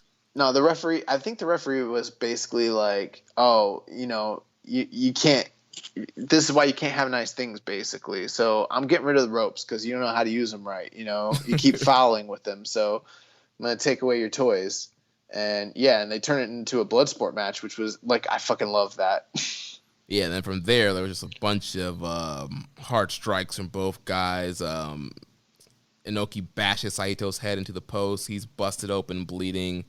And then from there, Inoki's in control for the most part till Saito, he grabs a handcuff from his second, and he like bashes. That was Hiroshi Hase. Okay, he bashes like Inoki with it, but then Inoki comes back and he's just punching the cut on Saito's head, and he just keeps punching him till he just keeps getting more bloody, and then Hase throws the towel in. Actually, the funny thing, it's not a towel. Hase is wearing all white, like a white jumpsuit, and he takes his shirt off because he doesn't have a towel, and he throws his fucking shirt in because he has nothing else to like signify like to stop. And like Inoki's looking at him, and he's like still just like he's looking at Hase, but he's still just like punching. Yeah, because that explains too, because the ref was kind of hesitant to stop it at first when he threw it in, because I'm guessing he had a shirt instead of a towel, but. Bro, 1980s New Japan was kind of like the Wild West. Like, shit just kind of happened. Like, I don't know. Yeah. And then the interesting thing, so, prior to all this going down, the backstory, and I might have some of the timing here a little off, but like Ishin Gundam, which had been the top heel faction in New Japan, and one of the first factions in New Japan, was led by Riki Choshu and kind of co-captained by Masa Saito. And then Riki Choshu split, went to All Japan for a few years, and then I believe this was the show where he returned. And you saw him all in the crowd all throughout the match with the glasses on. And, his finishing move was the Scorpion Deathlock. He invented that move. And Masa Saito's appealing to him using that move numerous times. And then at the end of the match, when Inoki is giving fucking Saito the beating of his life, like, Riki Choshu loses his mind and fucking runs down to the ring, and he has all of Ishin Gundam with him again. Like, they're reunited, and they're like holding him back, and like Teranishi and all these guys, and he's like trying to fucking jump it just becomes a madhouse. Like, it's one of the best closes because like it ends, and actually doesn't even really truly end the Saito feud. I think Saito sort of joins back up with Choshu, but like it's this definitive end to that portion of the story, and then they start building up to the fabled Riki Choshu and Inoki match, the one that they were supposed to have done years before that they never ended up doing. Yeah, this was a good little watch here. Yeah, cool little setup there with the taking the ropes off towards the end there, and just how over the crowds were. Yeah, this is one of those things where it's like if you've never seen it, it's kind of like required viewing. It's sort of like, if you haven't seen, like, I don't know, Warrior Hogan, you kind of have to see it if you're like a fan of that promotion. It's like part of the mythos, Yeah. So my pick for recommended match of the week is Katsuyori Shibata versus Hiroki Goto from Dominion 2013. Okay, I can watch this, but we reviewed this last year during the pandemic. We did? Yes, we did during the Shibata series. I believe it was during the Shibata series. Yes. Okay, I should have checked that. I didn't. For some reason, I don't remember us doing this specific match. I remember watching this specific match. Okay. I'm pretty sure that was my pick for the Shibata series. I'll have to go back and look. Yeah. Well, in that case, I dropped the ball on that, but. Why don't you do this? You throw me out a different match this week, and then I'll watch it. We'll get it on the show. So you're saying just give you a different match So to review for next week? Yeah, you can give it to me. These motherfuckers on the show don't need to hear it. You know, we'll come back on the show next week. I'll tell them what it was. Okay. All right. Well, I'll find something else and I'll send it to you. But that's gonna wrap things up for this week's episode of Keeping It Strong Style. Next week we'll be back to preview Wrestle Grand Slam in Yokohama Stadium. Hopefully we'll have a card to actually preview for next week. If you enjoyed today's show, please consider making a donation by visiting socialsuplex.com/donate and click on the donate button under the Keeping It Strong Style logo. Make sure you connect with us on social media. On Twitter, the show is @KIStrongStyle. The network's @Suplex. I'm @Jeremy L. Donovan. On Facebook, we're facebook.com/Suplex. You can join us in the Wrestling Squared Circle Facebook group, facebook.com/group/Wrestling Squared Circle. On Instagram, we're @Suplex. On Reddit, I'm the Pro Black Guy. Josh is Keeping It Strong Style. You can email me, Jeremy @socialsuplex.com. You can join our Discord server. Link for that is in the show description. Make sure you check out all the other shows here on the Social Suplex Podcast Network. We have One Nation Radio, hosted by Rich Latta and James Boyd. We have the Ricky and Clive Wrestling Show from Scotland. The Grave Consequences Podcast with Caleb and Maserati. 8-Bit Suplex with Josh No. 2 and Sandy. All Things Elite with Floyd and Austin. And the Great Match Generator with Danny. Don't forget to subscribe and leave a rating and review. And we will... wait, real quick. Yeah. Next week will be the last show before my birthday. If any of you listening would like to do anything for us, throw a little something my way. You want to hook me up? I don't know. I mean, I'm throwing it out there, Give them a little taste. Give me a little taste, Oh, man. Don't forget to subscribe and leave a rating and review. And we will catch you next week on Keeping It Strong Style, the ace of podcasts. Ichiban. Thank you for listening to Keepin' It Strong Style. We'll see you next time.